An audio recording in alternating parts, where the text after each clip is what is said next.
வணக்கம். வணக்கம். நலமா இருக்கீங்களா? நலமா இருக்குங்க. கண்டிப்பா நீங்க நலமா இருக்கீங்களா? இப்போ என்னன்னா, மக்கள்கிட்ட வந்து பல்வேறு சந்தேகங்கள் இருக்கு. அவங்களுடைய அதாவது நாம் தமிழர் கட்சியை பற்றி சந்தேகங்கள் நிறைய இருக்கு. அதை பற்றி கமெண்ட்ல வர்றதை நான் படிச்சவங்களுக்கு நான் என்ன கேள்விகள் எழுப்புறாங்க அப்படிங்கிறத பற்றி பேசுறேன். அதுக்கு நீங்க வந்து பதில் தரலாம். கண்டிப்பா கமெண்ட் கேட்டு பாருங்க. சரிண்ணா. அது வரைக்கும் நான் வந்து என்னுடைய பொது சந்தேகங்கள் மக்கள் வருமா நானும் சில சந்தேகங்கள் நான் கேட்குறேன். இப்போ கட்சி ஆரம்பிச்சு கிட்டத்தட்ட 15 வருஷம் ஆயிடுச்சு. 15 வருஷங்கள்ல இப்ப தமிழ் தேசியத்தை வந்து முழுதா பரப்ப முடியாம இருக்கிறது என்ன காரணமா இருக்கு? அது போக அதை ஏன் ஓட்டா மாத்த முடியல? இப்போ தமிழ் தேசிய அரசியல் பல்வேறு மக்களிடையே போய் சேர்ந்தாலுமே அது ஏன் ஓட்டா கன்வெர்ட் ஆகல அப்படிங்கிறது என்னுடைய ஒரு கேள்வியா இருக்கு. நீங்க நாம் தமிழர் கட்சியை பொறுத்த வரைக்கும் நம்ம வாக்கு அரசியல்ங்கிறத நம்ம பண்ணல. முக்கியமான விடயமே தான். ஆனா வாக்குங்கிறது ரொம்ப முக்கியமான ஒண்ணு. நாம் தமிழர் கட்சி அதிகாரத்துக்கு வரணும் அப்படின்னா வாக்கு தேவை.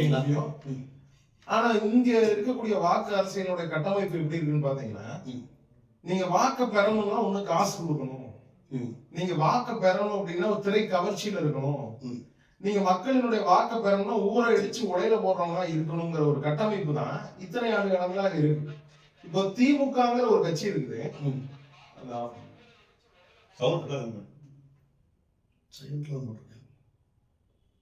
திமுகங்கிற ஒரு கட்சி வந்து பாத்தீங்கன்னா, திமுகங்கிற கட்சி ஆரம்பிக்கப்பட்டதனுடைய நோக்கம்ங்கிறது நல்ல நோக்கம் தான். திராவிட சித்தாந்தத்துக்கு அப்புறம் வரும். அது பணியாற்றி அந்த சித்தாந்தத்தை மக்கள் நலன் சார்ந்து வேலை செஞ்சது எல்லாமே மக்கள் நலனுக்காகத்தான், மாற்று ஆசைகளுக்காகத்தான். காங்கிரஸ்ங்கிற ஒரு கொடிய ஒரு தேசிய கட்சியிடம் வந்து விடுதலை வேணும் அப்படிங்கிற மாதிரி ஒரு கட்டமைப்பு பண்ணி திமுக வெளிப்புற்று எழுந்து திமுக இருந்து அதிமுக வந்தது. அதிமுக திமுக இத்தனை ஆண்டு காலங்களாக மாறி மாறி இருந்தாங்க. நமக்கு வெட்ட வெளிச்சமா வெளிப்படையே தெரியும், ஓட்டுக்கு காசு கொடுக்குறாங்க. கண்டிப்பா நீங்க 15 ஆண்டு காலங்களாகவே நீங்க சொன்னீங்க நாம் தமிழர் கட்சி இருக்குன்னு. நாம் தமிழர் கட்சி தொடர்ச்சியா களத்துல இருந்து போராட்டம், ஆனா ஓட்டுக்கு காசு கொடுக்கல. நாம் தமிழர் கட்சி மக்கள் பிரச்சனைகள் நிக்குது, மக்கள் கூட இருந்து போராட்டம். நாங்க வந்து இன்னொருத்தவங்க கார்பரேட் முதலாளிகளுக்காகவோ இல்ல தனிப்பெரும் நபர்களுக்காகவோ போராடல, மக்களுக்காக போராடுறோம். ஆனா அந்த மக்களுக்காக போராடியதை செய்தியாக்காம விட்டுட்டோம். செய்தியாக்காம விட்டுட்டோம். இப்ப ஒண்ணும் இல்லைங்க, இன்னைக்கு இருக்கக்கூடிய ஊடகங்கள் நீங்க கட்டமைப்படுத்துங்க. இன்னைக்கு வந்துட்டார் விஜய், வந்துட்டார் 2 ஆண்டு ஆட்சி அமைச்சிட்டாரு. 2 ஆண்டு இது வந்து மெடிக்கல் மிராக்கிள் ப்ரோங்கிற மாதிரி 2 ஆண்டுகள் நாங்க ஆட்சி அமைச்சிட்டோம் அப்படின்னு சொல்லி தாவேக வந்து மாறுதட்டி கொள்றாங்க. ஆனா இந்த 2 ஆண்டுல நீங்க விஜய் வந்து கரூர்ல லாஸ்டா பேசுறப்ப சொல்றாரு, மாறுதட்டிக்கிறார். என்ன சொல்றாருங்க, ஓட்டுக்கு காசு கொடுக்குற முறையை அடிச்சு உடைச்சிட்டோம் அப்படிங்கிறாங்க. தாவேகா ஓட்டுக்கு காசு கொடுத்துச்சு, நிறைய பக்கம் கொடுத்தாங்க. இருந்தாலும் சரி ஓட்டுக்கு காசு கொடுக்கல வைங்க. ஓட்டுக்கு காசு கொடுக்கல, எதுக்கு காசு கொடுத்தாங்கன்னு கேட்டீங்கன்னா விளம்பரத்துக்கு காசு கொடுத்துருக்காங்க. விஜய் நிக்கிறார், விஜய் வர்றார், விஜய் போறார், விஜய் அங்க போயிட்டார், பனையூருக்குள்ள போயிட்டார், படுக்கைக்கு போயிட்டாருங்கிற வெரைட்டி. இது வந்து ஊடகங்கள் வந்து அந்த விளம்பரங்கள் வந்து பரப்பலாம் நினைக்கிறீங்களா? மக்கள் எடுத்து அதை வந்து ஊடகங்கள் பரப்பல, ஊடகங்களால் பரப்பப்பட்டன. ஊடகங்கள் வந்து ஜஸ்ட் டூல். ஊடகங்கள் கூலிக்கு மாரடிக்கிற கூட்டமா நீங்க மாறி நிக்குது. ஏன்னு கேட்டீங்கன்னா ஊடகங்களுக்கு வேற எந்த வகையிலும் வருவாய் கிடையாது. ஒரு சார்பற்ற மட்டுமே அவங்க வந்து பேசுறாங்கிறத சொல்றீங்களா? நீங்க ஒண்ணும் இல்ல, நான் உங்களுக்கு ரொம்ப எளிமையா சொல்லணும்னு நினைக்கிறேன். இப்போ தேர்தல் சமயம்னு வருது. விஜய் என்ற ஒருவரை காட்டுவதால டிஆர்பிங்கிறது ஏறுதுங்கிறது இன்னொரு அப்படிங்கிற மாதிரி உங்க பார்வைக்கு வச்சுக்கலாம். கண்டிப்பா டிஆர்பி அப்படிங்கிறது விஜய் காட்டினா மட்டும் கிடையாது. நான் சொல்றது தெளிவா புரிஞ்சுக்க. ஒவ்வொரு ஊடகங்களுக்கும் இவ்வளவு பார்வையாளர்கள் இருக்காங்க, ஏற்கனவே நிரூபிக்கப்பட்டது ஒண்ணு. ஆஃப்டர் டிவிக்கு பிஃபோர் டிவிக்கு. உண்மைங்களா இல்லைங்களா? ஒவ்வொரு ஊடகங்களும் இன்னைக்கு அந்த ஒவ்வொரு ஊடகங்களுக்கு விளம்பரம் கொடுக்குறாங்க அப்படிங்கிறது அவங்களோட டிஆர்பி ரேஷியோ வச்சு பண்ணுவாங்க. அந்தந்த குறிப்பிட்ட இடங்களுக்கு இருக்கக்கூடிய மக்களுடைய பார்வையாளர்களுடைய கணக்கை வச்சு பண்ணுவாங்க. ஆனா டிவிக்கு என்ன பண்ணான்னு கேட்டீங்கன்னா 3000 கோடிக்கு மேல ஜான்வாராகி சாமியோட நிறுவனமா இருக்கட்டும், வாய்ஸ் ஆஃப் காமன் நம்ம ஆத ஒரிஜினல் நிறுவனமா இருக்கட்டும், இன்னும் இருக்கக்கூடிய 4000 ஐடிஸ்ங்க, 4000 ஐடி சொல்லக்கூடிய ஐடி விங்க வச்சு வேலை செய்யறது தவறு கிடையாது. ஒவ்வொரு கட்சிகளுக்கும் ஐடி விங்ல வரக்கூடிய செய்திகள், ஐடி விங்ல நீங்க பரப்பக்கூடிய செய்திகள் ஃபேக்கானதா இருக்கு. ஐடி விங்ல நீங்க செய்தது வந்து அவங்க செய்ததா ப்ரோமோட் பண்ணி போட்டுக்கிறாங்கன்னு சொல்றீங்க. நான் என்ன சொல்றேன்னு கேட்டீங்கன்னா, இப்போ அந்த மாதிரி நியூஸ் வரும்போது நீங்க சொல்றது கரெக்ட். ஊடகங்கள் வந்து தங்களை வளர்த்துக் கொள்வதற்காக விஜயை காட்ட கிடையாது. தங்களுக்கு கொடுக்கப்பட்ட விட்டமின் எம்முக்காக, விட்டமின் பாக்காக, அதாவது பணம் மணிக்காக தங்களுடைய வேலையை செவ்வனே செஞ்சிருக்காங்க. நீங்க ஒண்ணும் கிடையாதுங்க. 4000 ஆக்டிவ் அக்கௌண்ட்ஸ், ஃபேஸ்புக்ல ஒரு 6000 ஃபாலோவர்ஸ், இன்ஸ்டாகிராம்ல ஒரு 6000 ஃபாலோவர்ஸ் இருந்தா மாச சம்பளம் 20,000 ரூபாங்க. தாங்க இல்லைன்னு சொல்ல முடியுமா? இல்லைன்னு சொல்ல முடியுமா? 20,000 ரூபாய் கொடுத்துரும். நீ முழுக்க காலையில எந்திரிச்சோன்னா இந்த கையில ஒரு ஜாலரா, இந்த கையில ஒரு ஜாலரா வச்சு ஜங் விஜய் தட்டணும். தட்டினா 20,000 ரூபாய் கிரெடிட் ஆயிரும். அதாவது விஜய் பத்தி, அதாவது டிவி அரசியலை பத்தி வந்து எந்த செயல் நடந்தாலும் அதை பரப்பிட்டே. கரெக்ட். விஜய பத்தி பேசுனாங்கிறத காசை தாண்டி சீமானை பத்தி விமர்சிக்கணும், நாம் தமிழர் கட்சி அரசியலை விமர்சிக்கணும். நீங்க ஒண்ணும் கிடையாதுங்க. விஜயலட்சுமின்னு பேசுறாங்க, விஜயலட்சுமின்னு பேசுறாங்க. சீமான் வந்து பையன் இங்க படிக்கிறாரு அங்க படிக்கிறாரு பேசுறாங்க. இதெல்லாம் வந்து ஏற்கனவே திமுக அதிமுக பேசப்பட்டு அவங்கள அடிச்சு ஓரமா உட்கார வச்சு அது குழி தோண்டி புதைச்சு 5-6 வருஷம் ஆகி போச்சு. திருப்பி அதை விமர்சனத்துக்குள்ள வரீங்க. நான் என்ன கேட்கிறேன்னா, விஜயலட்சுமி அவர்கள் குறித்து நீங்க ஒரு கருத்தை வைக்கிறீங்க அப்படின்னா, தன்னுடைய கட்டிய மனைவி, அது எப்பயோ நடந்த ஒரு விடயம் சொல்லி அண்ணன் வந்து அதை பாக்குறதுக்கு கூட உங்களுக்கு நேரம் இல்லையே. இப்போ விஜய், நீங்க சீமான் அவர்களை விமர்சிக்கலாம். சீமான் அவர்கள் விமர்சனத்துக்கு அப்பாற்பட்டவர் கிடையாது. மதிப்புரிய அண்ணன் சீமான் அவர்கள் விமர்சனத்துக்கு அப்பாற்பட்டவர் கிடையாது. இந்த கட்சி தலைவருக்கு மக்களின் பார்வையில் விமர்சனம் வந்து கண்டிப்பா வரதான் செய்யும். கட்சியும் விமர்சனம் வைக்கலாம், நீங்க நாம் தமிழர் கட்சியும் விமர்சனம் வைக்கலாம், சீமான் அவர்களையும் விமர்சனம் வைக்கலாம், யாரும் விமர்சனம் வைக்கலாம்.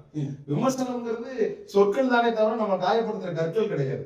எங்க அண்ணன் எங்களுக்கு கற்றுக் கொடுத்த என்னன்னு கேட்டீங்கன்னா, விமர்சனமும் ஒரு வகை பாராட்டு தான். வெறுங்கல்ல விட்டு இருந்தா தடுப்போம், வைரக்கல்ல விட்டு இருந்தா எடுப்போம், அவ்வளவுதான். இதுதான் எங்களோட கோட்பாடு. நாங்க விமர்சனத்தை வேணும்னு சொல்றேன். ஆனா அது விமர்சனம் சரியானதா இருக்கும், ஆக்கப்பூர்வமானதா இருக்கணும், அறிவு சார்ந்ததா இருக்கணும், நல்ல நோக்கத்துல இருக்கதா இருக்கணும், மக்களுக்கு ஒரு விஷயத்த தெளிவுபடுத்துறதா இருக்கணும். இதெல்லாம் இருக்கா? நாங்க ஒண்ணும் இல்லைங்க. இதுல நான் ஒரு சின்ன விஷயம் கேட்க விரும்புறேன். சொல்லுங்க. இப்போ இதுல வந்து நிறைய விஷயங்கள் வந்து பேசணும், அதாவது பழைய விஷயங்களே வந்து பார்க்க நேரம் இல்லாம மக்கள் வந்து, இப்போ மக்களா இருக்கட்டும் இல்ல டிவி அரசியல் சார்ந்தவங்களா இருக்கட்டும், அவங்க வந்து விமர்சனங்கள் தொடர்ந்து அடிக்க வைக்கிறதா சொல்றாங்கல்ல, சொன்னீங்க இல்லையா? இப்போ சாட்டை அண்ணா இருக்கார்ல, அவர் வந்து விஜய் அவர்கள் பத்தி வந்து பர்சனலான விமர்சனங்களை மட்டுமே பேசிக்கிறதே ஒரு வேலையா இருக்கு அப்படிங்கிறத பத்தி எனக்கே ஒரு கமெண்ட் வந்தது பர்சனலா. இப்போ வந்து அது ஒரு தவறான விஷயம் இல்லையா? இப்போ அவங்க வந்து நம்மளை பத்தி பர்சனலா கேட்கறாங்க, நம்மளும் அதே அரசியலை முன்னெடுக்கிற மாதிரி இருக்குல்ல. நாம் தமிழர் கட்சி 2 ஆண்டுகள கட்சி நடத்துறவங்களுக்கு தெரியல. நாம் தமிழர் கட்சியினுடைய அரசியல் என்பதே வேற பாதை. திராவிடத்திற்கு முற்றுமுழுதான ஒரு பாதை. ஆமா, திராவிடத்துக்கு அப்படியே நேர் ஆப்போசிட். இப்ப நீங்க வந்த உடனே என்ன சொன்னீங்க? திராவிடமும் தமிழ் தேசியமும் இருக்கணும் தான் சொல்லிட்டாங்க. திராவிடமும் தமிழ் தேசியமும் இருக்கணும்னு சொல்லிட்டாங்க. நான் என்ன கேட்கறேன்னா தோழர், ஒண்ணு திராவிடமா இருக்கணும், இல்ல விஷமும் விஷத்தை முறிக்கிற மருந்து ஒண்ணா இருக்குமா? கண்டிப்பா இருக்க முடியாது. விஷம் பாம்பு கடிச்சது அது ஒரு விஷம், அது விஷம் மருந்து முறிவு கொடுத்துதான் நம்ம எடுக்கணும். திராவிடம்ங்கிற விஷத்தை தமிழ் தேசியம்ங்கிற ஒரு ஆகச்சிறந்த ஒரு அமிழ்தத்தை கூட நீங்க ஒப்பிடுறீங்கன்னா உங்களுடைய பார்வை என்ன? இதுல எனக்கு ஒரு கேள்வி இருக்கு, சொல்லுங்க. இப்போ என்னன்னா, இப்போ அவங்க என்ன சொல்ல வர்றாங்கன்னா, இப்போ திராவிடம் அப்படிங்கிறது வந்து இப்ப எல்லாருமே வந்து இப்ப தமிழ்நாட்டு மக்கள் வந்து இப்ப பெருமொழியாளர்கள் எல்லாருமே உள்ள இருக்காங்க. இப்ப நம்ம தமிழ் தேசியம் மட்டுமே வந்து தனியா எடுக்கும் போது அவங்களுக்கும் நம்மளுக்கு இருக்கக்கூடிய ஒரு பிரிவினவாதத்தை வந்து மேம்படுத்துறதால அவங்க அதை கருதுறதா சொல்றாங்க. நீங்க ஒண்ணும் இல்ல, டைவர்ட் பாலிடிக்ஸ் நாம் தமிழர் கட்சி எந்த இடத்துலயுமே கையில் எடுக்கல. பிரிவினைவாத ஒரு அரசியல எந்த இடத்துலயுமே பாசிசம்மா சாவனிசம்மா இதெல்லாம் வந்து பாத்தீங்கன்னா நாம் தமிழர் கட்சி மீது வைக்கக்கூடிய விமர்சனம், அதற்கான தக்க பதிலை எத்தனையோ முறை சொல்லிட்டோம், இப்பயும் சொல்றோம். இந்த நிலம் வந்து பாத்தீங்கன்னா தமிழர்கள் நாங்க இந்த நிலத்துல பரவி வாழ்றோம். தமிழர்கள் வாழ்றோம், தெலுங்கு சொந்தங்கள் வாழ்றாங்க, கன்னட சொந்தங்கள் வாழ்றாங்க, மலையாள சொந்தங்கள் வாழ்றாங்க. எல்லாரும் இணைந்து வாழணும், எல்லாரும் இணைந்து வாங்க, எல்லாரும் கூடி வாழணும். ஆனா நுழைவாசல் இருக்க தலைவாசலாக யார் இருப்போம்? நிலத்தினுடைய உரிமைங்கிறது அடிப்படை தான். மலையாள நிலத்துல போய் கேரளால எங்க சொந்தங்கள், கேரளா சொந்தங்கள் இருக்கிறாங்க. நாங்க தமிழர்கள் இங்க பரவி வாழ்றோம். கேரளால என்னைக்காவது பரவி வாழ்றோம். ஆனா கேரளால போயிட்டு, கேரளால மலையாள மொழிவாரி நிலங்கள் பிரிக்கப்பட்ட பிறகு நாங்க போய் எங்களுக்கு முதல்வர் பதவி கொடுன்னு கேட்டோமா? கேரளால கேட்க முடியாது. பெங்களூர்ல 1.5 கோடி தமிழர்கள் இருக்கும். நான் பெங்களூர் இருந்திருக்கேன், நீண்ட நாட்கள் பெங்களூர்ல இருந்திருக்கேன். பெங்களூர்ல ஏதாவது ஒரு வகையில கன்னடர்களுக்கு ஊர் விளைவிக்கும் விதமாக தமிழ் மக்கள் நடந்திருக்காங்களா? இல்ல எம்எல்ஏ எம்பி பதவிகளுக்காக ஆசைப்பட்டு அங்க போய் நின்றுக்க மாட்டாங்க? கண்டிப்பா இல்ல. இப்ப எனக்கு இப்ப தமிழர்கள் என்ற வரையறை இருக்கு இல்லையா, இப்ப இது மொழி சார்ந்து வருதா இல்ல எந்த மாதிரி வருது? தமிழர்கள் மொழி சார்ந்தது தொடர் இப்போ நான் கேட்கறதுன்னா இப்போ பிறமொழியாளர்கள் வந்து ஒரு 2000 வருஷம் முன்னாடி நம்மகிட்ட வந்திருப்பாங்கன்னு வச்சுக்கலாம். இப்போ அப்படி இருக்கவங்களுமே அவங்க வந்து தமிழ் தான் பேசி முழுக்க இருப்பாங்க கிடையாது. இப்போ நீங்க அப்படி சொல்ல வரீங்க. தமிழ்ங்கிற மொழி தான் வந்து பாத்தீங்கன்னா மூலமே, தாயே அதுதான். இப்போ எப்படின்னு கேட்டீங்கன்னா, மலையாளம்ங்கிற ஒரு மொழி தோன்றுனது 800 வருடங்கள் கூட முழுமையா முடியல. மலையாளம்ங்கிற ஒரு மொழி தோன்றியே 800 வருடங்கள் முழுமையா முடியல. ஏன்னு கேட்டீங்கன்னா, நம்ம சேர பாட்டன் இங்க சேர சொந்த வச்சிருக்காங்க இல்லையா, அவர்கள் தான் இன்னைக்கு சேட்டானா இருக்காங்க. ஆமா, கேரளாவில் இந்த பகுதியில் வாழ்றாங்க, மலையாளிகளா இருக்கிறாங்க. புரியுதுங்களா உங்களுக்கு? இப்போ நம்ம இங்க இருக்கிற பகுதிகள்னா சேரர்கள் ஆண்ட பகுதி தான். இப்ப திருப்பூர் பேர் வர்றதுக்கு என்னன்னு கேட்டீங்கன்னா, சேர பாட்டன் செங்கணனுக்கும் சோழ பாட்டன் கணைக்கால் இரும்புரைக்கும் போர் நடந்த இடம் தான் திருப்பூர்புரம். அந்த திருப்பூர் தான் இன்னைக்கு திருப்பூர். அப்போ சேரர்கள் தான் இந்த ஊருக்கு பேர் கொடுத்துருக்காங்க. நம்ம பாட்ட 2 பேர் சேரனும் சோழனும் அடிச்சுக்கிட்ட இடம் திருப்பூர். அந்த திருப்பூர் இன்னைக்கு. அப்ப நம்ம மலையாள சொந்தங்கள் நம்மளுடைய முன்னோர்கள் தானே அவங்க. அதான் நம்மளோட சொந்தங்கள் தான் சொல்லுவாங்க. இன்னைக்கு தமிழ்ல நம்ம பயன்படுத்தாத தூய சொற்களை நம்ம மலையாள சொந்தங்கள் பயன்படுத்துறாங்க. மலையாளர்கள் பயன்படுத்துறாங்க. கன்னட சொற்கள் வந்து வடிவம் பெற்று மாறிடுச்சு. இன்னைக்கு குந்துங்கிற சொல்ல நம்ம பயன்படுத்த மாட்டோம், தெலுங்கர்கள் பயன்படுத்துறாங்க. அப்போ தமிழ்ங்கிற ஒரு மொழி எல்லாம் ஒரு உதிரத்தில் உதித்ததுதான். எந்த உதிரத்துல? தமிழ்ங்கிற உதிரத்துல. இங்க வந்து பாத்தீங்கன்னா ஒரு 1600 வருடங்களுக்கு முன்னாடி கன்னடம் அப்படிங்கிற ஒரு மொழி கிடையாது. ஒரு 2000 வருடங்களுக்கு முன்னாடி தெலுங்குங்கிற ஒரு மொழி கிடையாது. இல்ல கல்வெட்டாதாரங்களுமே எதுவுமே கிடையாது. மூத்தமணி ஒரு 4000 வருஷம் முன்னாடி எடுத்தீங்கன்னா தமிழ் கல்வெட்டு. நீங்க பாரத கண்டம் முழுவதும் பரவி வாழ்ந்தது தமிழை தாய்மொழியாக கொண்ட நாகர்கள்னு நாம சொல்லலைங்க. இந்தி உலகிலேயே ஆகச்சிறந்த அறிவாளி, ஆகச்சிறந்த பயன்படுத்தி முதலில் பேசிய நாகர்கள். அது யார் சொல்றதுன்னு கேட்டீங்கன்னா, நீங்களும் நானும் சொன்னா நம்ப மாட்டாங்க. யாரு? அண்ணல் அம்பேத்கர். தன்னுடைய தாய்மொழி தமிழ் இல்ல, அவர் ஒரு மராட்டியர். அவர் பதிவு செய்யறாரு, தமிழை தாய்மொழியாக கொண்ட நாகர்கள் தான் இந்த நாட்டை உரிமை கொண்டாட முடியும்னா தமிழன் தான் கொண்டாட முடியுங்கிறாரு. பாரத கண்டம் மூலம் பரவி வாழ்ந்த நாகர்கள் தான் அவர் வந்து தன்னுடைய தான் இருந்த இடத்தையும் நூலகமா மாற்றி இருந்தவர். அப்படிப்பட்ட ஆகச்சிறந்த அறிவாளி. ஆமா, அது இருக்கிறதுல அதிகபட்சமான புத்தகங்கள் வந்து அவருடைய வீடுகள்ல தான் இருந்ததா. அப்படிப்பட்ட அறிவாளி அவர் சொல்றாரு. அப்படிங்கிறப்போ நம்ம வந்து நாங்க இப்பயும் சொல்றோம், நம்ம வந்து தமிழை தாய்மொழியாக கொண்டவன் அப்படிங்கிறத நம்ம பெருமை கொள்வோம். மலையாளத்தை தாய்மொழியை கொண்டிருக்கான்னு இகழ்கிறது, கன்னடத்தை தாய்மொழியை கொண்டிருக்கான்னு இகழ்கிறது அது எங்களுக்கு கிடையாது. ஏங்க, நாம் தமிழர் கட்சியில தமிழர்களை விட தீவிரமாக தெலுங்கு சொந்தங்கள் வேலை செய்யறாங்க, கன்னட சொந்தங்கள் வேலை செய்யறாங்க. மலையாள சொந்தங்கள் கூடலூர்ல போய் பாருங்க, அது கேரளா எல்லை பகுதி. கூடலூர் எல்லை பகுதியில நாம் தமிழர் கட்சியினுடைய புலிக்கொடியை ஒரே ஒரு கம்பத்துல, மரக்கம்பம் இருக்குல்ல, அவன் காசு இல்ல, வைக்கிறதுக்கு காசு இல்ல, இரும்பு கம்பம் போடுறதுக்கு மர கம்பத்துலங்க தோழர் தன்னுடைய அந்த புலிக்கொடியை பறக்க விட்டுருக்கான். ஒரு மலையாள சொந்தம். என்னன்னா, நாம் தமிழர் கட்சி பிரிவினை பேசுது என்றால் அந்த மாதிரி பண்ண போறாங்க. ஏன் பண்ண போறாங்க? அது மட்டும் இல்லாம நான் இப்பயும் சொல்றேன் தோழர், அருந்ததி சொந்தங்கள் நாம் தமிழர் கட்சியில பயணிக்கிறாங்க. நாயக்கர் சொந்தங்கள், நாடார் சொந்தங்கள், நாயக்கர் சொந்தங்கள், நாயுடு சொந்தங்கள், தேவாங்க செட்டியார் சொந்தங்கள் எல்லாரும் பயணிக்கிறான். அவனுக்கு ஒரு புரிதல் இருக்கு. அதாவது தொடர் ஒரு விஷயத்த ஒரு போக்குல போகுது அப்படின்னா தன் போக்கிற்கு திருப்பிக் கொள்பவர்கள் இருக்காங்க இல்லையா, அவர்கள் தான் அந்த ஊடகங்களா இன்னைக்கு இருக்கிறாங்க. கண்டிப்பா ஒரு உண்மை செய்தியை மக்கள்கிட்ட கொண்டு போய் சேர்க்கணுங்கிற நோக்கம் கிடையாது. எவன் காசு கொடுக்குறானோ அவனுக்கு போட வேண்டியதுக்கா. 500 ரூபாய் விஜய் கொடுத்தாருன்னா விஜய்க்கு 550 கொடுத்தாங்க. ஏலம் தான் தொடர். இன்னைக்கு ஊடகங்கள் வந்து பாத்தீங்கன்னா ஏலத்துக்கு தான் செயல்பட்டு கொண்டு இருக்கிறது. இந்த தமிழ் தேசிய ஊடகங்கள், நாங்க எல்லா ஊடகங்களையும் காசுக்காக எப்படிப்பட்ட கருத்துக்களையும் ஊடகம் வந்து பரப்பி கொண்டு இருக்காங்க. ஒண்ணும் இல்லைங்க, மதிப்புரிய ஐயா ஹச் வினோத் அவர்கள், அண்ணன் சாட்டை அவர்கள் கூட பதிவு செஞ்சாரு. அவர் ஹச் வினோத் இல்ல, ஹானஸ்ட் வினோத். ஏன்னு கேட்டீங்கன்னா, ஜனநாயகன் படத்தை இயக்கியது யார்? ஹச் வினோத் அவர்கள். அவர் சொல்றாரு, வெளிப்படையா இன்டர்வியூல சொல்றாரு,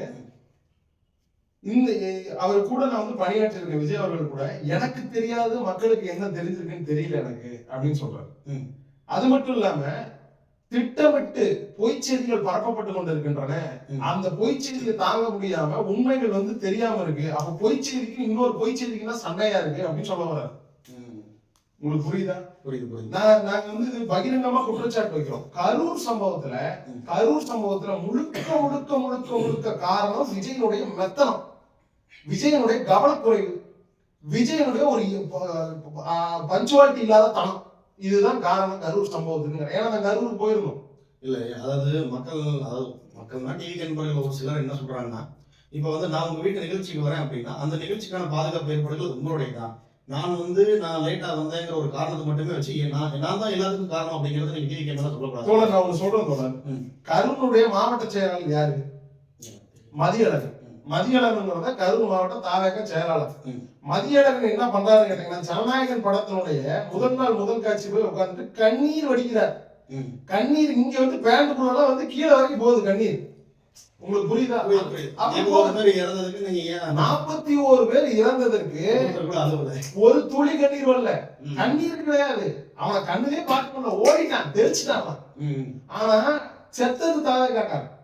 விஜய பார்க்க வந்து செத்தது தாவே காக்காரு. போய் நின்னது யாரு? நாம் தமிழர் கட்சிக்காரன்.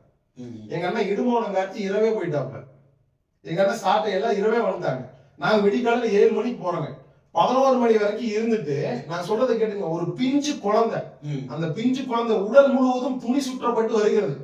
அந்த பிஞ்சு அந்த துணியெல்லாம் சுத்துனா கூட அந்த குழந்தையோட அளவு இவ்வளவுதாங்க இருக்கு.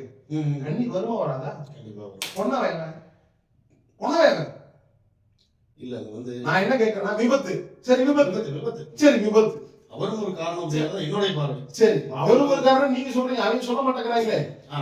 நேற்று தொடங்கின சிஜேபின்னு ஒரு கட்சி, காவல்துறை வந்து என்னோட தலைமையில் நடந்த கூட்டத்துல காவல்துறை உங்களை தாக்கிட்டாங்கன்னா அவன் ரெஸ்பான்சிபிலிட்டி எடுத்துக்கிறாங்க. காங்கிரஸ் பார்ட்டி காங்கிரஸ் அவன் எடுத்துக்கிறான். உங்களுக்கு புதுசா யங்ஸ்டர்ஸ் நான் சிம்பிளா ஒண்ணு கேட்கறதோட, இதே கரூர் சம்பவத்துல அந்த குழந்தை செத்து போச்சு. சரி ரைட், விபத்து.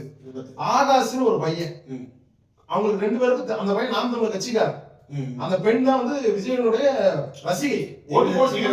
ரசிகைங்கிறதுக்காக வந்து அங்க போயிருக்காங்க பாக்குறது. அந்த பையன் அந்த புள்ள கூப்பிட்டுருக்கானே இவனும் போயிருக்கான். ஆகாஷ்ங்கிற பையனும் மதிப்பு போட்டு 2 பேரும் வளரக்கூடிய பிஞ்சு. அடுத்த மாதம் அதுக்கு அடுத்த மாதம் அவங்க 2 பேருக்கு திருமணம். 2 பேரும் செத்து போனமா கிடக்கலாம். யாரு காரணம்? நான் என்னன்னா நான் என்ன கேட்கிறேன், நான் ஒண்ணு கேட்கறேன், நான் சொல்லி முடிச்சிடறேன். திருச்சியில வந்து பாத்தீங்கன்னா நாம் தமிழர் நீங்க சொல்றீங்க இல்லையா, காவல்துறை வந்து கரெக்டான இதை கொடுத்துருக்கோம், பாதுகாப்பு கொடுத்துருக்கோம், லொகேஷன் கொடுத்துருக்கோம், கரெக்டான பாதை எல்லாமே கொடுத்துருக்கோம். திமுக எல்லாம் ஓகே, எல்லாம் காவல்துறை எல்லாத்தையும். நான் ஒண்ணு சொல்றேங்க, நான் கரூருக்கு போயிருந்தேன் காலையில. நான் கரூருக்கு போயிருந்தேன் காலையில 7 மணிக்கு போறேன். நேற்று அன்னைக்கு எப்ப விபத்து நடந்ததோ ஓடி அன்னைக்கு நடந்த விபத்துல செத்துக்க வேண்டியது நிறைய பேர். ஆனா செத்தது 41 பேர் தான். காரணம் யார்? காப்பாத்தினால யாருன்னா காவல்துறை. தாவேகாரன் கிடையாது. காப்பாத்தின காவல்துறை தோல் மேலே கை தூக்கிட்டு ஒவ்வொரு மருத்துவமனையா ஓடி அப்பயே அவசர உதவி கொடுத்தாங்கனால காப்பாத்தின காவல்துறை. அடுத்த நாள் நாங்க போறோம், காவல்துறையோட சட்டையெல்லாம் அழுக்கா இருக்குது. நைட் எல்லாம் தூங்கலாம ஒரு பிஞ்சு குழந்தை தூக்கிட்டு அந்த எப்படிங்க முடியும்? கண்டிப்பா முடியாது. ஒரு குடல் வெளியே வந்து செத்த குழந்தைய தூக்கிட்டு போறான்னா அவனுக்கு எப்படி தூக்கம் வரும்? எப்படி தூக்கம் வரும்? அப்ப அவன் என்ன பண்றான்? தூக்கம் இல்லைங்க அவனுக்கு. நைட்டு பூரா உழைச்சிருக்கான், நைட்டு பூரா அதெல்லாம் பார்த்துருக்கான், நடந்த வேடி எல்லாத்தையும் பார்த்துருக்கான். நாங்க காலையில போகும்போது காவல்துறை தூக்கம் இல்லாம கண்கள் சிவந்த நிலையில நின்று கொண்டிருந்ததை பார்த்தவர்கள் எங்களுக்கு வலிக்காம இருப்பா தோழர். இல்ல கண்டிப்பா வலிக்கும். ஆனா வந்து அவங்க சார்பில் சொல்றது வந்து எதிர்கட்சியா இருக்கக்கூடிய டிஎம்கே தான் இந்த மாதிரியான விஷயங்கள்லாம் தோழர். டிஎம்கே கேடு கெட்ட கட்சி தோழர். அவங்க தான் கேடு கெட்ட கட்சி. நாம் தமிழர் கட்சி திருச்சியில மாநாடு ஓடிச்சு. எத்தனை லட்சம் பேர் போனாங்க? 7 லட்சம் பேர் 8 லட்சம் பேர் போனாங்க தோழர். 8 லட்சம் பேர் போனாங்க. காவல்துறை வந்து கைகட்டி அமர்ந்து பார்த்து கொண்டிருந்தது. காரணம் யாரு? சீமான் அவர்கள் தான். ஏன்? ஏன்னா அவங்க வந்து அவருடைய எப்படி சொல்றது, உறுப்பினர்கள் எல்லாம் இருக்கக்கூடிய பகை எப்படி? சீமான் மட்டும் அங்க சீமான் இல்ல, வந்த 7 லட்சம் பேர் சீமான். 7 லட்சம் பேர் சீமான் மாத்தி இருக்காரு. ஒரு தூய அரசியல் புரட்சி படைய கட்டி அமைச்சிருக்கிறார். தன் பக்கத்துல பெட்டப்புள்ள இருந்ததுன்னா நம்ம எந்திரிச்சு அந்த பிள்ளைக்கு இடம் கொடுக்கலாம்னு சொன்னதுதான் நாம் தமிழர் கட்சி பிள்ளைங்க. உங்களுக்கு 7 லட்சம் பேர்ல இப்படி இடிச்சுட்டான், இப்படி இது பண்ணிட்டான் அப்படின்னு ஒரு செய்தி கிடையாது. ஆனா கூனது 26,000 பேர் 27,000 பேர் தான். ஆனா செத்தவன் 41 பேர். இது என்ன தொடருது? காவல்துறை மேல நீங்க பழி சொல்றாங்க இல்லையா? காவல்துறை சொல்றாங்க. இப்போ நம்ம ஒரு இடத்துக்கு வந்து பார்க்க போறோம் அப்படின்னா மக்கள் வந்து அவர் வந்து எப்படி சொல்றது, டிவி தலைவர் வந்து பார்க்கணும், விஜய் அவர்களை பார்க்கணுங்கிறதுக்கான ஆசையில நிறைய பேர் வருவாங்க. இவ்வளவுதான் வருவாங்க, அவ்வளவுதான் வருவாங்க, நம்மளுக்கு ஒரு எண்ணிக்கை சொல்ல முடியாது இல்லையா? விஜய் வந்து காண முடியாத ஒரு சொப்பனம் தான், அவர் பார்த்தாகணும். இல்ல நிறைய பேர் அழுக்குறாங்க, நீங்களே பாக்குறீங்களா? நிறைய பேர் செத்து எழுதானுங்க, இவனுக்கு வந்து விஜய்க்காக எழுதுறாங்க. நான் ஒண்ணு சொல்ல நான் வந்து விஜய் வந்து ஒண்ணு காண முடியாத காட்சி கிடையாது, கடவுள் கிடையாது விஜய். உங்களுக்கு புரியுதுங்களா? ஏன்னா நம்ம வந்து நம்ம காசை போட்டுதான் அவனை பாக்குறோம், மதிப்புக்குரிய முதல்வரை பாக்குறோம், நம்ம காசை போட்டு போய் பாக்குறோம். நான் உன்னை சொல்ல கடமைப்பட்டிருக்கிறேன். நாங்கள் விஜய் அவர்களை விமர்சிக்கிறத தாண்டி அவர் எந்த விதமான ரெஸ்பான்சிபிலிட்டியுமே இல்லாத ஒரு ஒரு ஒரு ஒரு ஒரு துளி அரசியல் அறிவற்ற ஒரு முதல்வரை தான் இன்னைக்கு தமிழ்நாடு பெற்றிருக்கிறது. நான் காரணம் சொல்றேன், வழக்கு கூட மயிருக்கு சமங்க. நான் ஒண்ணு சொல்றேங்க, அதாவது கரூர் சம்பவத்துக்கு இவங்க காரணம் யாரு? திமுக காரணம், அவங்க காரணம், காவல்துறை காரணம். இன்னைக்கு கடைசியா பேசின கூட்டத்துல யார் மேல பழி தூக்கி போட்டாருங்க விஜய்? முழுக்க டிஎம்கே தான் சொன்னாரு. டிஎம்கே சொல்ல காவல்துறைன்னு சொன்னாரு கடைசியா பேசுற கூட்டத்துல. முன்னாடி வந்து காவல்துறை யாருடைய கட்டுப்பாட்டுல இருந்ததோ அப்படிங்கிற மாதிரி சொல்லுவாங்க. நான் உண்மையும் சொல்றேன், முதல்ல விஜய் யார் மேல விஜய் வந்து அங்க எதுவுமே பதில் சொல்லல. நான் இறந்ததுக்கு அப்புறம் அவர் வந்து எந்த பதிலுமே நான் என்ன கேட்கறேன், எவனா காரணமா இருக்கட்டும், 41 பேர் செத்துட்டான், அவங்க கூட வந்து ஒருத்தன் செத்துதான் எங்க வந்து போயிடக்கூடாது. கேட்டா கிரௌடு, இதுக்கப்புறம் நிறைய கிரௌடு வந்துடும். நீ தாமதமா வந்ததான் நான் முழுக்கவே காரணம். முதல்ல நாமக்கலுக்கு வரேன்னு சொன்ன டைமிங் என்ன, கரூருக்கு வரேன்னு சொன்ன டைமிங் என்ன? பகல் நேரத்துல 3 மணிக்கு வரேன்னு சொல்லிக்கிறேன். ஆனா வந்தது எத்தனை மணிக்கு? 8 மணிக்கு. 8 மணிக்கு நீங்க ஒண்ணு நாமக்கல்ல என்னன்னா ஒரு உயிர்னாலும் அந்த ஒரு உயிர் அவங்க வீட்டுல போயிருந்தா அந்த வழி தெரியும். இவன் போயிட்டு இவன் ஓடி போயிட்டான். இவன் ஆதவர்ஜினா இன்னைக்கு ஒருத்தர் இல்லைங்களா, மதிப்புக்குரிய அமைச்சர் என்ன பதிவு சொன்னாரு, எல்லாம் முடிஞ்சு கூட்டம் 30ஆவது நாளுக்கு ஒரு கூட்டம் இது பேசுறாங்க. எங்க வீட்டுல ஒரு துக்கம் நடந்ததுன்னா நாங்கெல்லாம் மௌனமா இருப்போம். துக்கம் நடந்துச்சுன்னா இவங்க வீட்டுல யாராவது இவங்க தெரிஞ்சவங்க செத்துட்டான்னு வைங்களேன், பாடி அப்படியே போட்டுட்டு ஓடிடுவாங்க டேரக்டருக்கு. போயிட்டு வந்து 30ஆவது நாள் பாடி இருக்குதுன்னு பார்த்துட்டு மௌனமா இருப்பாங்க. அவன் கேவலமா இல்லையா அது? தொடர் நான் என்ன கேட்கிறேன்னா, குறைந்தபட்சம் ஒரு தாவேகா பொறுப்பாளர் அந்த இடத்துல இருந்து 41 பேர்ல யார் யாரெல்லாம் பாதிக்கப்பட்டிருக்காங்க, என்ன பிரச்சனை, ஒண்ணு கவலைப்படாங்க, தலைவர் இருக்கிறார் அப்படின்னு இருக்கணும்ல. நான் என்ன, நீ ரெஸ்பான்சிபிலிட்டி எடுக்கிறது அதான். எவனுமே இல்லைங்க. ஒரு கூட்டத்துல ஒரு நாய் கூட்டமா நிக்கிறீங்களா, நடுவுல கல்ல விட்டுச்சு, எல்லா நாயும் தெரிச்சிடும். தாவேகா எல்லா நாயும் தெரிச்சிட்டாங்க. அதாவது இப்போ வந்து என்னன்னா, ஒரு பிரச்சனை நடக்கும் போது வந்து அது எப்படி கையால தெரியல, எதுக்கு கட்சி ஆரம்பிக்கணும்? இல்ல அவருக்கு ஏதாவது அச்சுறுத்தல் நடக்குமோங்கிறதுக்காண்டி காவல்துறை அவர் அனுப்புனதான் அவங்க சொல்றாங்க. நான் என்னன்னா, ஒரு தலைவன்கிறவன் எப்படி தெரியுமா இருக்கணும், தான் கட்சி கூட்டத்துக்கு அந்த கடைசி இருக்கிறவங்க கூட பாதிப்பு ஏற்படாம பாதுகாக்கிறவங்க தலைவனா இருக்க முடியும். தனக்கு ஒரு ஏங்க ஒண்ணும் கிடையாதுங்க. இந்த திருப்பூர் ரோட்ல வந்து பைபாஸ்ல வர்றாரு விஜய், சைக்கிள் ஓட்டிட்டு வந்தாரு. ஒண்ணும் இல்ல, ஒரு தாவேகா பொறுப்பாளர் கட்சி துண்டு போட்டிருக்கிறேன், பூ இருக்கு இல்லையா, பூவு, அந்த சைக்கிள் ஓட்டு தரப்ப இடையில வந்து பூவை போட்டான். பூவை போட்டது வந்து பூகம்போது மாதிரி தெரிச்சுட்டு ஓடித்தார உள்ள. விஜய்க்கு மக்கள் பாதிக்கப்படக்கூடாது, மக்கள் நலமோட இருக்கணும் அப்படிங்கிற அக்கறை நாங்க நல்லா இருக்கணும். எனக்கு வந்து பூப்பட்டு கூட எனக்கு அடிபட்டு கூடாதுன்னு நினைக்கக்கூடிய ஒரு தத்துவம் உள்ள தற்கொலைய இந்த தமிழ்நாடு வந்து இன்னைக்கு தலைவனா நினைச்சிருக்கு. வேற ஒண்ணு இல்லை. இப்ப இதுக்கு முழுக்க வந்து சினிமா தான் காரணம் சொல்லுவாங்களா? தொடர் சினிமாங்கிறத தாண்டி மக்கள் மாறணும். நாங்க என்னன்னா, மக்கள் வந்து நாங்க தான் ஏமாந்துட்டோம். நாம் தமிழர் கட்சி தான் ஏமாந்துட்டோம். எப்படி கேட்டீங்க, இன்னும் போராடுங்க, விளம்பரப்படுத்தாம விட்டோம். காசு இல்லைங்க, காசு இல்ல. இப்போ நம்ம ஒரு வேலை பண்றோம், மக்களுக்காக பண்றோம். நாங்க நாம் தமிழர் கட்சியில இருக்கக்கூடிய ஒவ்வொருத்தரும் ஒவ்வொரு உறவும் என்ன நினைச்சு வேலை செய்யறேன்னா, நான் என்ன வளர்த்திக்கணும், அவனை வளர்த்து நீங்க இப்படி பண்ணிடலாம் அப்படி எல்லாம் நினைச்சு வேலை செய்யுங்க. எங்களுக்குன்னு உள் மனசாட்சி ஒண்ணு இருக்கு இல்லையா, அந்த உள் மனசாட்சி சாட்டிஸ்ஃபைட் ஆகணும். நம்ம சமூகத்துக்கு நம்மளால இந்த வேலை நடக்குது, நல்லா இருக்கு அப்படிங்கிற மாதிரி நினைத்துதான் வேலை செய்யணும். எங்களுடைய மனசாட்சிக்கு விரோதம் இல்லாமல் நடப்போம் தான் நாம் தமிழ் கட்சியில பயணிக்கிறேன். அப்ப நாங்க என்ன நினைக்கிறோம், சரி நமக்கு சாட்டிஸ்ஃபைட், நம்மளுக்கு அதை விளம்பரப்படுத்திட்டு அப்படின்னு நினைச்சிட்டோம். அதனுடைய விளைவு தான் இன்னைக்கு கூத்தாடியை முதல்வராக பெற்றிருக்கோம். நாங்க ஒன்னே ஒன்று சொல்றோம், இனிமேல் நாம் தமிழர் கட்சியினுடைய ஒவ்வொரு அடியும் வேற மாதிரி இருக்கும். அதை இப்பயே தாவேகா பார்த்துட்டு தான் இருக்கிறாங்க. இப்போ எங்க அண்ணன் திருமுருகன், சீமானந்தனுடைய அறிவுறுத்தலின் பேர்ல அண்ணன் திருமுருகன் அவர்கள் வந்து வழக்கு போட்டிருக்காரு. வழக்கு போட்டதே உடனே பார்த்து நீதிமன்றம் வந்து அப்பீருக்கு. ஏன்னா இப்ப நாம் தமிழர் கட்சி அண்ணன் சீமான் அவர்கள் மீது தொடர்ந்து அவதூறு பரப்பப்படுது. நாங்க தொடர்ச்சியா வழக்கு கொடுத்ததாக கண்டுக்காம இருந்தாங்க. இப்போ வழக்கு போட்டதுக்கு அப்புறம் மதுரையினுடைய கிளை நீதிமன்றம், உயர் நீதிமன்றம் வந்து என்ன சொல்லியிருக்குன்னு கேட்டீங்கன்னா, உங்க மேல தூத்துக்குடியில இருக்கக்கூடிய ஒரு எம்எல்ஏ உங்க மேல வந்து ஒரு குற்றச்சாட்டு தேவையில்லாம பேசணும்னா உங்களுக்கு கைது பண்ணி போட தெரியுது. சீமான் தோல்விட்டு இருந்தாலுமே தவிர்க்க முடியாத தலைவர், அவர் மேல இவ்வளவு விமர்சனங்கள் அவதூறுகள் வருது, ஏன் நீங்க கண்டுக்க மாட்டீங்கன்னு காவல்துறைனா திமுக ஆட்சி காலத்துல காவல்துறை திமுக அப்படின்னா தாவேகா ஆட்சி காலத்துல இருக்க யாரு கட்டுப்பாட்டுல இருக்கு? முதல்வர் கட்டுப்பாட்டுல இருக்குது. அந்த முதல்வரை தான் புடமையை பார்த்து அப்படி இருக்குது நீதிமன்றம். அதாவது வந்து பர்சனலா எந்த விமர்சனங்களும் வைக்கக்கூடாது அப்படிங்கிறத தான் சொல்லுவாங்க. பர்சனலா விமர்சனம் வைக்கிறது தப்பே இல்லை தோழர். பர்சனல் விமர்சனங்கிறது எப்படின்னா ஜெனுவனா இருக்கும். அது உண்மையா இருந்ததுன்னா வைக்கலாம், தப்பு கிடையாது. உண்மையா இப்போ உதாரணத்துக்குங்க, விஜய் வந்து நான் பொண்டாட்டி இருக்கும் போதே டிவோர்ஸ் வாங்காம திரிஷா கூட சுத்திட்டு இருக்கிறாருங்கிறது வந்து விமர்சனம். நாங்க விமர்சனம் வைக்கிறோம். ஓப்பனா எஸ் ஆர் நோன்னு அவங்க சொல்லலாம். அது தவறு, இது கிடையாது, தவறு கிடையாது. நீ தேவையில்லாம பேசினா விஜயலட்சுமி வழக்க பேசக்கூடாதுன்னு நீதிமன்றத்திலே முடிஞ்சு போன வழக்கு. நீ எதுக்கு இன்னும் பேசிட்டு இருக்கீங்க? நாங்க இப்பயும் சொல்றோம், திரிஷாவை பத்தி நாங்க பேசல, உங்க குடும்பத்தை பத்தி பேசல, உங்க பர்சனல் பத்தி பேசல. நாங்கள் வைக்கக்கூடிய அரசியல் ரீதியான கருத்துக்களுக்கு நீ ஏன் அவதூறு கையில் எடுக்கிற? நாங்க கை கொடுக்க வந்தா நீ கையை கொடுக்காம காலை கொடுத்தானே கை எங்க போகும்? கன்னத்துக்கு போகுங்கிற மாதிரி தான். நீ எங்க நாங்கள் ஒரு கருத்து வைக்கிறோம்னா அந்த கருத்துக்கான விமர்சனம் தருவீங்க, சரியான விமர்சனம் தருவீங்க. அவசியமற்ற விமர்சனம் தருவீங்கன்னா இனிமேல பார்த்துட்டு தான் இருக்க மாட்டோம். நீதிமன்றத்துல வழக்கு போறதும் அப்புறம், நீங்க எங்க மேல வழக்கு போடுற மாதிரி இருக்கணும். அதான் அவன் திருமுருகன் அவர்களும் வலியுறுத்துறாரு. கண்டிப்பா தவறு. இப்போ அந்த இன்னொரு விமர்சனங்கள் வந்து நிறைய விமர்சனங்கள் வைக்கப்படுறது என்னன்னு கேட்டீங்கன்னா, அது உடனே இப்போ அவருடைய மகன் மட்டும் வந்து வெளிநாட்டு ஸ்கூல்ல படிக்கிறதா சொல்லி பல்வேறு வீடியோக்கள் வந்திருக்கோம். அவங்க யாரும் பார்க்கலையான்னு எனக்கு தெரியல. இல்லை என்னோட பர்சனலாக கேட்கப்பட்டிருக்கு. இப்போ அவர் வந்து சீமானன் வந்து ஏன் வந்து அவர் வந்து இப்போ என்னுடைய நண்பர் கூட அவர் சொன்னார், அவர் வந்து அவருடைய அண்ணன் பையனை தான் வந்து படிக்க வைக்கிறதா ஒரு விஷயத்த சொன்னார். மதிப்புரிய நீ கைல்வழி அவர்களுடைய உறவினருடைய மகன் தான் அவங்க, சீமான் அவர்களுடைய மகன் கிடையாது. இன்னைக்கு இருக்கக்கூடிய கல்வி ஒன்றும் இல்லைங்க. இப்போ நீங்க சொன்னீங்க இல்லையா, இப்போ வந்து திருஷாவுக்கும் எனக்கும் இதை தொடர்பு இல்லைன்னு ஒரு ஸ்டேட்மெண்ட் அவங்க கொடுத்துருக்கலாம் அப்படின்னு. அது வேண்டாம். இல்லை நான் பர்சனலுக்காக நான் சொல்றேன்.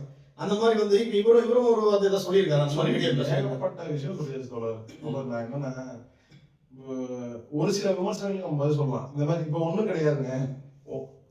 நம்ம உறவுகள் யாராவது ஒரு பசங்க இருக்காங்கன்னு வைங்களேன், திருவண்ணாமலையில பள்ளியினுடைய ஆரம்ப பள்ளிக்கூடத்தினுடைய சுற்றுச்சுவர் இடிந்து ரோஹித் குமார்னு ஒரு பையன் இறக்குறான். சரிங்களா? திருச்சியில மேற்கூரை இருக்கு இல்லைங்களா, இடிஞ்சு விழுந்து பையன் இறக்குறான். இன்னைக்கு இருக்கக்கூடிய கல்வி முறை சரியா இருக்குன்னா, இன்னைக்கு இருக்கக்கூடிய பள்ளி கல்வித்துறை அமைச்சர் ராஜ்மோகனோட பையன் எந்த பள்ளியில் படிக்கிறார்? கண்டிப்பா எந்த பள்ளி? இதுக்கு முன்னாடி இருந்த பள்ளி கல்வித்துறை அமைச்சர் அன்பில் மகேஷ் பொய்யாமொழி பையன் எங்க படிச்சான்? எந்த மொழியை தாய்மொழியா எடுத்து படிச்சான்? பிரெஞ்சு மொழியை தாய்மொழியா எடுத்து படிச்சான். இவங்கெல்லாம் விமர்சனிக்க தகுதியான ஆட்களா? தகுதியான ஆட்களா? இங்க பள்ளியும் கல்வியும் சரியான முறையில இருந்ததுன்னா நாங்க ஏன் வெளியே படிக்க போறோம்? அது யாரா வேணா இருக்கட்டுமே, ஏன் வெளியே படிக்க போறோம்? இன்னைக்கு இருக்கக்கூடிய எம்எல்ஏ எம்பி பசங்க எங்க படிக்கிறாங்க? இல்ல எல்லாருமே பொதுவாக கான்வென்ட்ல தான் படிக்கிறாங்க. ஏன்னா தமிழ் கல்வி வந்து தரமற்றது அப்படின்னா மக்கள் மனதிலே அடிப்படையா வந்து தமிழ் கல்வியில அரசு பள்ளி தொடரும். அதான் சொல்லுவாங்க. அரசு பள்ளிகள்ல பொதுவாகவே கல்வி தரம் அப்படிங்கிறது வந்து இல்லை அப்படிங்கறத வந்து பொதுமக்கள் சைட்லயே இப்ப நீங்க ஒரு 10 பேர் எடுத்தீங்கன்னா அவங்க எல்லாருமே கான்வென்ட்ல சேர்க்கறதா சரியான முறை அப்படிங்கிறதா சொல்றாங்க. அரசு சரியா இருக்கணும். அரசுங்கிற ஒண்ணு இப்போ ஒண்ணும் கிடையாதுங்க. நீ வேண்டாம் என்றாலும் அரசியல் உன்னை விட்டு ஒருபோதும் விலகிறது இல்லை. நம்ம வந்து வேணாம் அப்படின்னு விலகியே நின்றாலும் நம்ம அரசியல் சூழ்ச்சிக்குள்ளதான், நம்ம அரசியல்ங்கிற ஒரு கட்டுப்பாட்டுக்குள்ளதான் எப்பயுமே இருப்போம். உலக பேரறிஞர்களும் இதை தான் கற்பிக்கிறான். நம்ம வந்து பாத்தீங்கன்னா மக்களை அரசியல்படுத்தணும். இப்ப திமுக நம்ம அரசியல் படாம போன காரணம் அந்த திருட்டு திமுக திராவிடங்கிற கோட்பாடு தான். இப்ப இவன் என்ன பண்ணான்னு கேட்டீங்கன்னா, திமுக கட்சி வளர்ந்ததுக்கு காரணம் மாணவர்கள் மொழிப்போர்ல வந்து பாத்தீங்கன்னா தன்னுடைய உயிரை மாய்த்து கொண்டது தமிழ் மாணவர்கள். அந்த மாணவர்களுடைய போராட்டத்தை மாணவர்களுடைய போராட்டத்தை திமுக தன்மைப்படுத்தி கொண்டது. எப்படின்னு கேட்டீங்கன்னா, கீழப்பழுவூர் சின்னசாமி ஒரு தியாகி, திருச்சியை சேர்ந்தவர். திருச்சி கீழப்பழுவூர் சின்னசாமி, அவர் பேர் எத்தனை பேருக்கு தெரியும் தெரியலங்க. அவருடைய சாம்பலை அவர் வந்து பாத்தீங்கன்னா அப்ப வந்து முதல்வராக இருந்தவர் பக்தவச்சலம் வந்து முதல்வராக இருக்கிறாரு. மொழிப்போர்ல வந்து பாத்தீங்கன்னா திருச்சியினுடைய தொடர்வண்டி நிலையத்துக்குள்ள வந்து இவர் போய் சொல்றாரு அவர்கிட்ட, பக்தவச்சலத்தை, தமிழ் மொழியை காப்பாத்துங்க, தமிழை காப்பாத்துங்க. நான் ஒன்னே ஒண்ணு சொல்றேங்க, அறிஞர் அண்ணா அவர்கள் வந்து மொழிப்போர்ல இருந்து நீங்கி விட்டாருங்கிற காரணத்தினாலதான் வந்து பாத்தீங்கன்னா நம்ம கீழப்பழுவூர் சின்னசாமி தன்னுடைய உடலை வந்து நெருப்புக்கு இரையாக்கி கொண்டார். சரிங்களா? தன்னுடைய படத்தை வந்து பாத்தீங்கன்னா எடுத்துட்டு ஒரு கடிதத்தை எழுதி அந்த கடிதத்தை கையில வச்சுக்கிட்டு தன் உடல் முழுவதும் எண்ணெயை ஊத்தி தமிழ் மொழிக்காக உயிர் நீத்தவன் கீழப்பழுவூர் சின்னசாமி. அந்த கீழப்பழுவூர் சின்னசாமியோட சாம்பலை காட்டிய கட்சி வளர்ந்தது திமுக. இப்போ அந்த கீழப்பழுவூர் சின்னசாமிக்கு தோழர் எங்க இடம் கேட்கிறீங்களா? பொள்ளாச்சி, திருச்சியில 10க்கு 10 இடத்துல வச்சிருக்கிறான். ஆனா அவனை வச்சு கட்சி வளர்த்து இன்னைக்கு இருக்கிற இருக்கு கருணாநிதிக்கு எவ்வளவு கிடைக்கும்? 39 கோடி 40 கோடி நினைவிடும். அந்த சட்டையில வச்சிருக்க பேனா, அதுக்கு ஒரு செலவு. அந்த பேனா வைக்கிறதுக்கு சிறந்த அதான் அண்ணன் வந்து உடப்பாரு. அந்த பேனா என்னெல்லாம் தெரியுங்க எழுதி இருக்குது? வான்கோழி, வெள்ளிக்கிழமை போன்ற காம கதைகள் எழுதி கருணாநிதியினோட பேனா, மதிப்புக்குரிய ஐயா கருணாநிதி பேனா. அப்புறம் அவன் இங்க வந்து அப்ப அந்த சித்தாந்தம் என்ன பண்றாங்கன்னு கேட்டீங்கன்னா, மாணவர்களை வைத்து வளர்ந்த திமுக திராவிட கோட்பாடு மாணவர்கள் வந்து பள்ளி வளாகங்கள்ல கல்லூரி வளாகங்கள்ல அரசியல் பேசக்கூடாது அப்படின்னு கொண்டு வந்துட்டாங்க. அரசியல் பேசக்கூடாது. ஆனா என்ன பண்ணுவாங்க? சினிமா ஸ்டார்ஸ் கூப்பிட்டு வந்து இன்னைக்கு இந்த ஸ்கூல் திமுக இன்னைக்கு வந்து தற்கொலை விஜய் ஜெயிக்கிறார் அப்படின்னா அரசியல் அறிவற்ற ஒரு அறமற்ற ஒருத்தன் ஜெயிக்கிறான். காரணம் ஏன்னா திராவிடம், திமுக. அதனாலதான் அவர் சொல்றாரு திராவிடமும் தமிழ் தேசியமும் இரு கண்ணுன்னு சொல்றாரு. அது கண்ணு இல்ல, 2 கண்ணுமே பொண்ணு. நாங்க ஒண்ணே ஒண்ணு சொல்றோம், அதனாலதான் அடிக்கிறோம். இப்போ இன்னொரு கேள்வி நான் கேட்க விரும்புறேன். இப்போ வந்து ஒரு மொழி போராட்டத்துக்காக வந்து தமிழர்கள் மட்டும் இருந்தாங்களா இல்ல பிற மொழியாளர்களும் போராடி இருந்திருக்காங்க? ஒண்ணும் கிடையாது. உங்களுக்கு சிம்பிளா சொல்றேன். நான் வந்து இதுக்கு ஒரு காரணம் இருக்கு, அதை சொல்றேன். இப்போ மலைமாற்றம் செய்வது வந்து இப்போ திமுக சொன்னீங்க இல்லையா? இப்போ இதுக்கு திரையும் ஒரு காரணம் தானே. இப்போ இடையில கூட அந்த மொழி போராட்டத்தை பத்தி ஒரு படம் வந்துச்சு. ஆமா, அதுல வந்து பிற மொழியாளர்களும் இதுல முக்கிய பங்கு வகிச்சாங்க. முக்கிய பங்கு வகிக்கலாம் திணிக்கிறாங்க இல்லையா? அதை சொல்றேன். திரைக்கதைக்காக எனக்கு தெரிஞ்சு நான் சொல்றதுன்னா தமிழர்கள் தான் முக்காவாசி பொள்ளாச்சியில் கூட நிறைய போராட்டங்கள் இருந்து உயிரிழப்பு செய்யறாங்க. இன்னைக்கு தெலுங்கர்கள் சுந்தர தெலுங்கை தாய்மொழியாக கொண்டவர்கள் இன்னைக்கு நாம் தமிழ் கட்சி ஆதரவு கொடுக்குறாங்க. அவங்க என்ன புரிதல் வர்றாங்கன்னு கேட்டீங்கன்னா, எங்கள் தெலுங்குங்கிறது ஒரு மொழி, அந்த மொழிக்கு தாய் எது அப்படிங்கிற புரிதல் அவங்களுக்கு இருக்கு. நான் சொல்றது புரியுது. 1800 வருடங்களுக்கு முன்னாடி தெலுங்குங்கிற மொழி கிடையாது. 1800 வருடங்களுக்கு கன்னட மொழி, மலையாள மொழி கிடையாது. அப்போ இதெல்லாம் எதுல வந்தது? தமிழ்ல இருந்து வந்தது. இன்னைக்கு பிரெஞ்சு மொழியில, ஆங்கிலத்துல, நார்த் வடகொரியா மொழியில, அனைத்து மொழிகளிலுமே தமிழ் சொற்கள் காணப்படுது, தூய தமிழ் சொற்கள் காணப்படுது தொடர். அப்படிங்கிறப்போ அவங்க எல்லாம் வந்து இப்ப சமஸ்கிருதம் கலப்பு இல்லாம இன்னைக்கு நம்ம பேசக்கூடிய தமிழ்லயும் நிறைய சமஸ்கிருத சொற்கள் இருக்கு. இங்க நம்ம அவினாசியில இருக்கோம். இந்த அவினாசியில கோயில் இருக்கு இல்லைங்களா? என்ன அவினாசி கோயில் என்ன சொல்லுவீங்க? லிங்கேஸ்வரம். அவினாசி லிங்கேஸ்வரம் சொல்லுவாங்க. லிங்கேஸ்வரம் தமிழ் இல்ல, தமிழ் கிடையாது. அவரோட உண்மையான பேர் என்ன தெரியுங்களா? இந்த ஊர் அவினாசியினுடைய உண்மையான ஊர் பேர் என்ன தெரியுங்களா? திருப்புக்கொழியூர். இந்த அவினாசியினுடைய பேர் திருப்பூர்ல ஊர் கிடையாதுங்க, திருப்புக்கொழியூர். திருப்புக்கொழியூர். இந்த அவினாசி கோயில் பாடல்பட்ட ஸ்தலம், பாடல்பட்ட ஸ்தலம் இது. இந்த கோயில இருக்கக்கூடிய வீட்டில் இருக்கக்கூடிய நமது ஐயா சிவனுடைய பேர் என்ன தெரியுங்களா? பெருங்கேள்வியப்பன். பெருங்கேடுகளை இல்லாமல் ஆக்குவதால் அவன் பெருங்கேள்வியப்பன். அழகான தமிழ் பேர், எளிய நடையில் நமக்கு புரியுது. பெருங்கேள்வியப்பன் நமக்கு புரியுது. பெருங்கேட இல்லாம பண்ண போறாரு நம்ம அப்படிங்கிறத நமக்கு புரியுது. இப்ப ஏன் அவினாசி அப்பறம் என்ன மாற்றங்கள், இதனால என்ன இந்த சமஸ்கிருத கலப்பு, இந்த வடவரோட ஆதிக்கம், இந்த திராவிடத்தினுடைய தாக்கம் நீங்க ஒண்ணும் கிடையாது. இப்ப அதுல இருந்து மறுபடியும் தமிழ் தேசியத்தை வந்து இப்ப தமிழர்களை வந்து பிரிச்சு எடுக்க முடியும்னு நினைக்கிறீங்களா? நம்ம பிரிச்சு எடுக்க வேண்டாம். நம்ம உணர்வு பண்ணணும் இல்லையா? நான் என்னன்னா, தன் தாய் நலமோட இருக்கணும்னு யார் யோசிக்கணும்? தன் மகன் தான் யோசிப்பான்.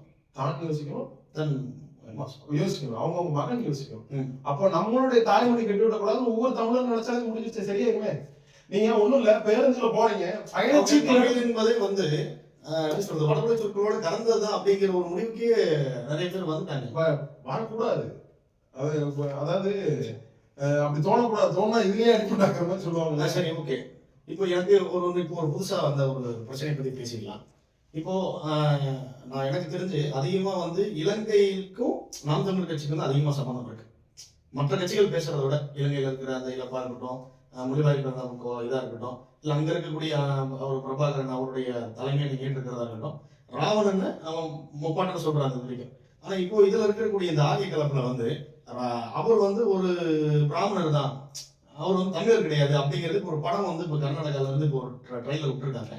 இதை பத்தின உங்களுடைய தமிழர்களுடைய முழு அடையாளத்தையுமே எப்போதுமே வந்து மறைக்கத்தான் பார்ப்பாங்க. உதாரணத்துக்கு நம்ம முருகனே வந்து வடக்குல இருந்து வந்தான்னு சொல்லி ஒரு படம் வருது. இல்ல, அதை பத்தி நான் பேசியிருக்கேன். அது மட்டும் இல்ல, கிங்டம்னு ஒரு படம், நம்ம ஈழ விடுதலை போராட்டத்தை கொச்சப்படுத்துற மாதிரி, விடுதலை புலிகளை அசிங்கப்படுத்துற மாதிரி ஒரு படம். செல்வாலேயே அடிச்சு அந்த படத்தை வந்து நிறுத்தணும். தொடர்ந்து களத்துல போனோம். ஏன்னு கேட்டீங்கன்னா, தமிழனோட உரிமை, என் மேல நீ கை வைக்கிற என்னோட உரிமையை என்னோட தாத்தம் பாட்டில நீ கேள்வி கேட்கிற அப்படின்னா, கேள்வி கேட்கறது ஜெனுனா இருக்கணும்.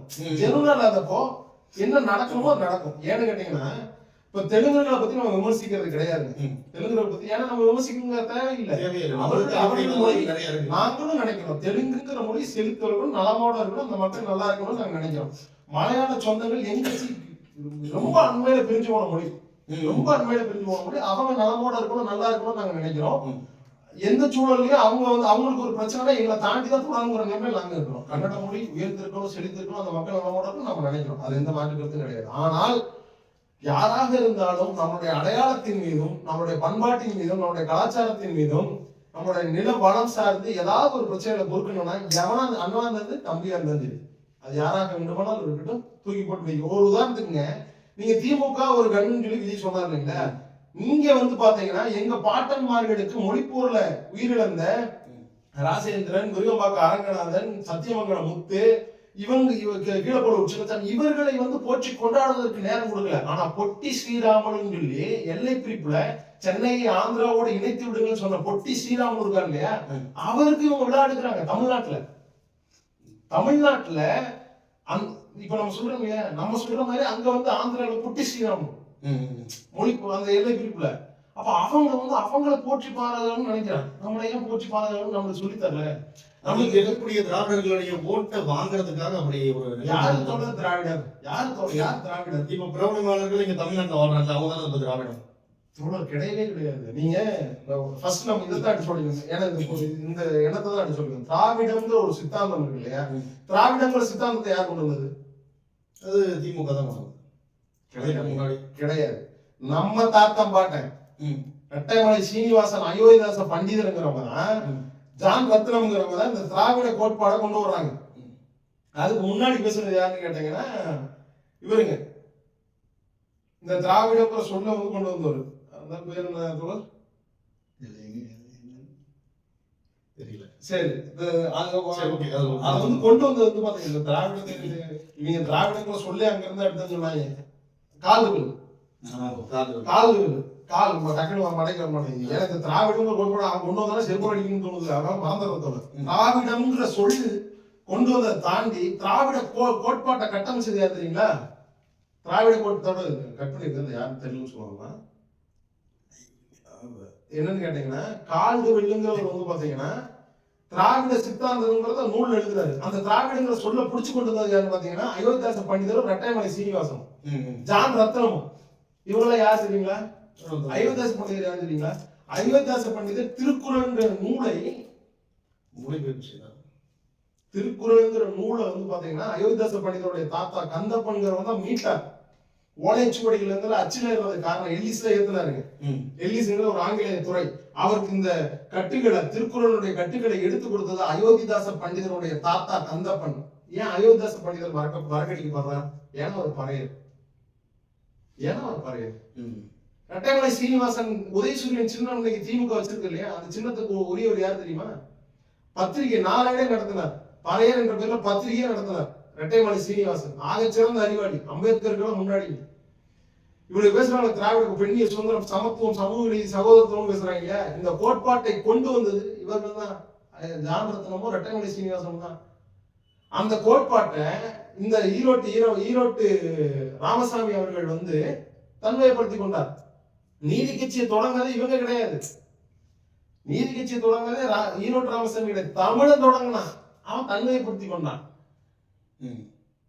திராவிட கட்சிங்கிற பேரு தமிழர் கட்சி தான். அப்ப திராவிட கட்சி ஏன் வருதுன்னு கேட்டீங்கன்னா திராவிடம்னு வச்சா அண்ணாதுரையும் நானும் வர முடியாது உள்ள அப்படின்னு சொல்லி சொன்னதின் பேர்லதான் திராவிடம்னு வருது. அப்ப நீங்க திராவிடங்கிற பொருள் எது மூலமா வரவேற்கிறீங்க? இப்ப திராவிடர்கள் அப்படின்னா நம்ம வரவேற்கவே இல்லை. திராவிடம்ங்கிற ஒரு கோட்பாடே கிடையாது. இனக்கோட்பாடா என்ன கோட்பாடுங்க? இப்ப மொழிவரையது கூட கிடையாது. ஏங்க திராவிடம்ங்கிற சொல் இப்ப திமுக ஏதாச்சும் அரசியல் பண்ணானுங்க? அவங்க திராவிடங்கிற சொல்லி திராவிடம் எதிர்த்து அரசியல் பண்ணது, சமஸ்கிருதத்தை எதிர்த்து அரசியல் பண்ணாங்க. பார்ப்பன பிரம்மணி தலையில் பிறந்தவர், பிராமணர்கள் தோழில் பிறந்தவர், சத்திரிகள் தொடரில் பிறந்தவர், வைசியர்கள் காலில் பிறந்த சூத்திரர்கள், இந்த 4 வர்ண கோட்பாடு வர்ணத்தின் அடிப்படையில வந்து அவங்க வந்து இந்த வர்ணத்தின் அடிப்படையை எதிர்த்துதான் மனுஸ்மிருதி, மனுநீதிங்கிற இதெல்லாம் எதிர்த்துதான் இவங்க அரசியல் பண்ணாங்க. திராவிடம்ங்கிற சொல்ல எந்த சொல்லு தெரியுங்களா? சமஸ்கிருத சொல்லுங்க. திராவிடம்ங்கிற சொல்லே அப்புறம் இவங்க அரசியல் எப்படி இருக்கும்? எப்படி இருக்கும்? இல்ல இப்ப தமிழ்நாட்டுல வந்து குடிவாரியான அரசியல் தானே பெரும்பான்மையா இருந்தது. தோழர், நாம இது வந்து விளக்கமா பேச வேண்டிய தலைப்பு. ஏன்னு கேட்டீங்கன்னா தமிழர்கள் வந்து இப்ப நாம் தமிழர் கட்சி மீது கூட விமர்சனம் வைக்கப்படுது. குடியரசியல் பேசுறாங்க. குடியரசு குடின்னு சாதி ஒண்ணு தானே, அப்புறம் இவன் சாதி அரசியல் தான் பேசுறான் அப்படிங்கிறாங்க. கிடையாது. இதுலதான் நம்ம ரொம்ப உன்னிப்பா கவனிக்க வேண்டியது என்னன்னா, தமிழர்கள் குடி வழிமுறையை கொண்டவர்கள் தான். ஆனா எப்படின்னு கேட்டீங்கன்னா, இப்ப நான் பறையனா இருக்கலாம், என்னுடைய மனைவி ஆசிரியரா இருக்கலாம். தொழில் வழி குடிமுறை, தமிழர்களுடைய குடிமுறை என்பது தொழில் வழி குடிமுறை. எப்படின்னு கேட்டீங்கன்னா, அவங்க யாரும் என்ன தொழில் செய்தாலும் அந்த குடியை இப்ப நான் வந்து பறையரா இருக்கலாம். இன்னைக்கு வந்து நீங்க எல்லாம் ஊடகங்கள் இருக்கீங்களா, நீங்க எல்லாம் பறையர்கள் சொல்ல எதுக்குறீங்களா? இது இன்னைக்கு அந்த வர்ணத்தின் கோட்பாடுபடி அவங்க கிடையாது, மாத்துறதுனால அப்படி இருக்கு. தமிழர்கள் பறையர்கள் அப்படின்னா ஒரு செய்தி ஒரு இடத்துல இருந்து இன்னொரு இடத்துக்கு கடத்துறது பறையர்கள். ஓகேங்களா? இன்னைக்கு இருக்கக்கூடிய அத்தனை ஊடகங்களும் பறையர்கள். ஓகேங்களா? ஊர் காவல் புரிந்தவர்கள் காமிண்டகர்கள் சொல்லுவாங்க. காமிண்டகர்கள் யாருங்களா? கவுண்டர்கள் நீங்க சொல்றோம் இல்லையா, அவர்கள் தான் காமிண்டகர்கள். ஊர்காவல் புரிகிறவங்க, தீரத்தோடு வீரத்தோடு சண்டை போடுறவங்க அவங்க. சரிங்களா? அப்ப காமிண்டர்கள் இன்னைக்கு மாதிரி கவுண்டர் ஆகி போச்சுங்க. இப்ப நான் வந்து இப்ப ஏன் தமிழர் குடிமுறையில ஏற்றதால் இல்லைன்னு சொன்னு கேட்டீங்கன்னா, இப்ப நான் பறையதா இருக்கேன், என்னுடைய மனைவி ஆசிரியரா இருக்கா, என்னுடைய இன்னொரு மகன் ஆசாரியா இருக்கான். இப்ப வந்து பாத்தீங்கன்னா ஆசுங்கிற சொல்லுக்கு அர்த்தம் தெரியுங்களா? ஆசிரியருக்கும் இப்ப ஆசிரியருங்கிறது ஒரு குடி. ஏன்னு கேட்டீங்கன்னா, மாணவர்கள் இடத்தில் இருக்கக்கூடிய குற்றங்களை அறிந்து அதனை திருத்துபவர் ஆசிரியர். மரத்தில் இருக்கக்கூடிய குற்றங்களை அறிந்து அறிந்து அறிந்து திருத்துபவர் யாரு? ஆசாரி. அப்ப ஆசுனா குற்றம்னு பொருள் சொல்ல. ஓகேங்களா? இப்ப ஆசிரியர் ஆசாரி, நான் பறையனா இருக்கேன், நான் பறையனா இருக்கேன், என் மனைவி ஆசிரியரா இருக்கா, என்னுடைய மகன் வந்து பாத்தீங்கன்னா ஆசாரியா இருக்கான், என்னுடைய இன்னொரு மகன் ஊர்காவல் புரியுற காமிண்டகனா இருக்கான், கவுண்டரா இருக்கான். அப்ப என் மனைவி என் புருஷன் பறையன் அப்படின்னு பாப்பாளா? பார்க்க மாட்டாங்க. என்னுடைய இன்னொரு மகன் ஆசாரி, என்னோட அப்பா பறையன்னு பார்ப்பாரு? கண்டிப்பா பார்க்க மாட்டாங்க. உங்களுக்கு புரியுதுங்களா? இப்ப நான் பறையராகவே இருந்தாலும் நான் ஊர்காவல் புரிவதற்கு தீர்த்தோடு போனேன் அப்படின்னா நான் கவுண்டரா மாறிடுவேன். உங்களுக்கு புரியும் நினைக்கிறேன். என் மகன் ஆசாரியா இருக்கிறார் அப்படின்னா அவர் அடுத்த ஒரு வேலைக்கு போறாருன்னா அந்த தொழில் முறைக்கு அவர் மாறிடுவார். ஆனா இப்போ எனக்கு தெரிஞ்சு வந்து இப்ப எந்த குடிவெளி தொழில்கள் சார்ந்தாலும் அந்த குடிவெளி தொழிலை தான் நம்ம பல 100 வருஷமாவே பின்பற்றி வந்தாங்க. தொழில் அடக்குமுறைக்கு தொடர் அது வந்து பாத்தீங்கன்னா இவர்களுடைய கட்டமைப்பு தான். இப்ப நான் என்ன தொழிலை வேணா ஏற்றுக்கொண்டு செய்யலாம். இதுல வந்து பாத்தீங்கன்னா நீ இதைத்தான் செய்யணும். குலத்தொழில்ங்கிறது வந்து பாத்தீங்கன்னா பார்ப்பன வருகைக்கு பிறகுதான் குலத்தொழிலா மாறுது. நான் சொல்றது புரிஞ்சுக்கணும். பார்ப்பன வருகைக்கு முன்னாடி ஆகச்சிறந்த தமிழ் சமூகம். ஏங்க கீழடி போய் பாத்தீங்கன்னா அந்த அவங்க பயன்படுத்தின அந்த இருந்த அந்த பகுதிகளை போய் பாத்தீங்கன்னா அவ்வளவு நாகரிக வளர்ச்சியோட வந்திருக்கான். அவன் எப்படி குடியை பார்த்துட்டு இருந்தா நேரம் இருக்காருங்க, சாதி பெருமை பேசுற நேரம் இருக்காருங்க. இல்ல கண்டிப்பா நீங்க சொல்றது எனக்கு புரியுது. ஆனா இப்போ சாதி பெருமை பேசுறது அந்த காலத்துல இல்ல. ஆனா வந்து ஒரு குடியை சார்ந்த ஒருத்தர் இருக்காங்க அப்படின்னா அவங்களுக்கு அந்த பிற குடி சார்ந்தவங்களுக்கு ஏற்றத்தாழ்வு இல்லை அப்படிங்கிறது கிடையாது. அப்போ நீங்க சொல்றது எப்படி இருக்குன்னா, ஒரு குடியில நான் வந்து இருக்கேன், இப்ப நான் வந்து ஒரு கவுண்டரா இருக்கேன் அப்படின்னா என்னுடைய மனைவியே நம்ம என்ன தொழில் அந்த நேரத்துல நம்ம புரியுமோ அது எப்படி வேணா மாறிக்கலாம் அப்படிங்கிறத நீங்க சொல்றீங்க. ஆமா. நான் என்னன்னு கேட்டீங்கன்னா, குலத்தொழில்ங்கிற ஒண்ணு வந்து பாத்தீங்கன்னா இவங்க வந்ததுக்கு அப்புறம் தான் தொடர்பு வருது. உதாரணத்துக்கு அந்த காலத்துல வந்து கோயில்ல ஓதுவார்களா இருந்தது வள்ளுவர்கள். கோயில்ல சாமி வள்ளுவர்கள், பண்டாரர்கள், பறையர்கள் எல்லாருமே பண்ணாங்க. பறை ஐயர், பறைங்கிற சொல்லு இன்னைக்கு நம்ம கிட்ட இல்ல தோழர். ஆனா பறைன்னு அவன் டெய்லியும் சொல்லிட்டு இருக்கான் கேரளால. இல்ல அவங்க சொல்றாங்க இப்ப நம்மளுடைய சிவன் கோயில்ல கூட பிரசித்தி தஞ்சாவூர் கோயில்ல கூட பாத்தீங்கன்னா ஞானசிவ பறையர்களே ஆதிப்பாட்டன் சிவனே பறையர். தோழர் இங்க ஒண்ணு சொல்ல கடமைப்பட்டிருக்கிறோம். பிரிட்டிஷ் காலத்துல வந்து தமிழ்நாட்டுல இருக்கக்கூடிய சாதிகள் ஒரு குறிப்பெடுக்கிறாங்க. அது 84 குடிகள் எழுதுறாங்க. 84 குடியிலும் ஒரு பேர் வரும், பேருக்கு அப்புறம் பறையர் தான் வரும். பறையர் தான் வரும். இங்க இருக்கக்கூடிய கட்டமைப்பு எப்படி பண்ணிட்டான்னு கேட்டீங்கன்னா, ஆரிய வழக்கை யார் யாரெல்லாம் முன்பாக ஏற்றுக்கொண்டார்களோ அவர்களெல்லாம் உயர்ந்த சாதி. ஆரிய வழக்கை யார் யாரெல்லாம் ஏற்றுக்காம மூர்க்கமா சண்டையிட்டாங்க அவெல்லாம் அடுத்தடுத்த நிலையில போட்டாங்க. இதைதான் நம்ம புரிஞ்சுக்கணும். ஏன்னு கேட்டீங்கன்னா, இந்த தமிழ் பெருங்குடியே எதனால வீழ்த்தப்பட்டதுன்னு கேட்டீங்கன்னா சூழ்ச்சியினால மட்டும்தான். கடைசியில இந்த ஈழப்போர் வரைக்குமே துரோகம் தான். அதனால நம்ம அதை மீட்டு வரணும் அப்படின்னு நம்ம பேசக்கூடிய அரசியல் உங்களுக்கு புரியறதுக்கே அதான் அண்ணன் சொல்லுவார் இல்லையா, இன்னும் 50-100 ஆண்டுகள் ஆகும். நம்ம பேசக்கூடிய சூழலியல் அரசியல் உங்களுக்கு புரியறதுக்கு இன்னும் 50-100 ஆண்டுகள் ஆகும். நம்ம முருகனை முப்பாட்டங்கிறார். சீமா பாருங்க, முருகனை போய் முப்பாட்டங்கிறாருங்கிறார். அப்ப சர்ச்சையாவே போயிட்டு வந்தது. இப்போ இல்ல இது நம்ம பேசுறது எப்பயோ தோல முருகனுக்கு நாங்க ஒரு வடிவம் நம்ம ஒரு வடிவம் கொடுத்தோம், அந்த வடிவத்தையே ஏத்து போறான்னு இப்பதான் இவங்க இந்த அங்கிலியன்ஸ் எல்லாம் வரானுங்க. நான் என்னன்னா தோழர், மக்களுக்கான அரசியலை மக்களுக்கான பண்பாட்டு புரட்சியை புரட்சியால் மட்டும்தான் வெல்ல முடியும், புரட்சியால் மட்டும்தான். சும்மா டோப்பா மாட்டிக்கிட்டு 4 கோட்டிங் மேக்கப்பை போட்டு கொடுத்த ஸ்கிரிப்டை படிச்சுட்டு சத்தியமா முடியாது, சத்தியமா முடியாது. நீங்க மக்கள் நீங்க அதுதானே விரும்புறாங்க. 1,00,000 பேர் கூடி நின்று ஒரு விஷயம் உங்களுக்குள்ள இருக்கிற திறமையை மதிக்காம நீங்க போட்டிருக்கிற ஆடையை வச்சுதான் உங்களை மதிக்கவே வேண்டாங்க தோழர், மதிக்க வேண்டாம். யாருக்கு நட்டோம் தோழர்? நான் என்னன்னா ஒரு குழந்தைக்கு ஊசி போடுறோம், அந்த குழந்தை வேணும்னு சொல்லுமா? வேணாம் தான் சொல்றோம். வேணாம்னு சொல்லி ஏன் வேணாம்னு சொல்லுவோம்? வலிக்கும் அதனால வேணும்னு சொல்லுவோம். என்ன சொல்றாரு? 1 கோடி பேர் 1,00,000 பேர் திரண்டு நின்று ஒரு உண்மையான சரியான விஷயத்தை தவறு என்று சொன்னாலும் அது தப்பு தான். உண்மையா இல்லையா? உண்மையா இல்லையா? நாங்க சரின்னு சொல்றோம். 1,70,00,000 பேர் விஜய்க்கு ஓட்டு போட்டாங்க அப்படிங்கிறனால விஜய் உத்தம சிகாமணி யோகியம் கிடையாதுங்க. 1ஆம் நம்பர் அயோக்கிய பையன், 1ஆம் நம்பர் அயோக்கிய பையன். தோழர் இப்படியே முதலமைச்சரா இருக்காரு, இப்படியே முதலமைச்சரா இருக்காரு. தோழர் நான் ஒண்ணு சொல்றேங்க, விஜய் வந்து பாத்தீங்கன்னா கர்நாடகாவினுடைய முதல்வர் DK சிவகுமார் அவர்கள் விஜய் சார் இம்மெச்சூர் பொலிட்டிஷியன் பதிவு செஞ்சார். ஏன் தாவை கேட்கற ஒருத்தரும் கேட்கல? உங்க முன்னாடி கொண்டு நான் கேட்கிறேன், DK சிவகுமார் உனக்கு என்ன தகுதி இருக்கு எங்கள் நாட்டினுடைய முதல்வராக இருக்கக்கூடிய விஜய் அவர்களை விஜய் சார் இம்மெச்சூர் பொலிட்டிஷியன் சொல்வதற்கு உனக்கு என்ன தகுதி இருக்குன்னு நான் கேட்கிறேன். ஏன் தாவை கேட்கற ஒருத்தரும் கேட்கல? ஏன் கேட்கல? கேட்க மாட்டானுங்க, கேட்க மாட்டானுங்க. ஏன்னு கேட்டீங்கன்னா இது விஜயே கேட்க மாட்டான். உண்மை அதான், விஜய் அவர்களே மதிப்புக்குரிய முதல்வர் விஜய் அவர்களே கேட்க மாட்டாங்க. ஏன்னு கேட்டீங்கன்னா கேட்கணுங்கிற தேவையில்லை. அவரை பொறுத்தவரை வந்து என்னன்னா செயல் அரசியல் தான் நம்ம வந்து என்ன செய்யணுங்க? செயல்னா நம்ம எதுவுமே வந்து பேசாம வந்து மௌனமா இருந்து எல்லாத்தையும் சாதிக்கணும் தான் அவர் நினைக்கிறதா? மௌனமா இருந்து என்ன சாதிக்க போறாங்க? மௌனமா இருந்து என்ன சாதிச்சு கேட்டா நான் ஒண்ணு சொல்றேன், அவன் இப்போ கர்நாடகால வந்து தண்ணி வந்ததுக்கு வந்து அவர் தான் காரணம்னு சொல்றாங்க. நான் அரசியல் பொதுவாக நான் பார்க்க மாட்டேன். கர்நாடகால தண்ணி வந்தது இப்போ காவிரியில வந்து தண்ணி திறப்பு வந்து இப்போ நடந்துச்சு, தண்ணீர் வந்து திறந்து உருவை சாகுபடிக்கு தண்ணி திறந்தோட ஏன்னு கேட்கறதுக்கு துப்பு இல்ல தோழர். நமக்கு 30 ரூபா விளையும் தோழர். நான் ஒன்னே ஒண்ணு சொல்றேன் தோழர், 30 ரூபா விளையும். இப்ப தண்ணீர் வந்து சரியான முறை தோழர் DK சிவகுமார் இங்க போய் செய்யறாரு. நாங்க 400 TMC நீரை வந்து நாங்க திறந்து விட்டோம் அப்படிங்கிறாரு. 4 பைசா அப்படிங்க இல்ல, இப்போ ஓவராலாவே வைங்களேன், ஓவராலா 400 TMC நான் திறந்து விட்டேங்கிறாரு. எந்த கணக்குல சொல்றாரு? ஏன் யாரும் கேள்வி கேட்கல? அதாவது நீதிமன்றம் என்ன சொல்லுதுன்னு கேட்டீங்கன்னா 170 TMCக்கு மேலதான் வந்து பாத்தீங்கன்னா தமிழ்நாட்டுக்கு திறந்து விடணும். 171 TMC 172 TMC தாங்க. இப்ப 400 TMC திறந்து விட்டுருக்கேன் அப்படின்னு சொல்றாங்க. இங்க இருக்க தாவேக்காரங்க யாருமே கேட்கலையே. நீர்வளத்துறை அமைச்சர் புஷி ஆனந்துகிட்ட மைக்க நீட்டுறாங்க இப்படி, சார் சொல்லுங்க சார் அப்படின்னு சிரிச்சுட்டு மலை நல்லா இருக்கியா மலைட்டு வண்டியில இருந்தாரு ஓடி போய். அவர் நீர்வளத்துறை அமைச்சரா? நீங்க சொல்லுங்க. நீர்வளத்துறை அமைச்சரா?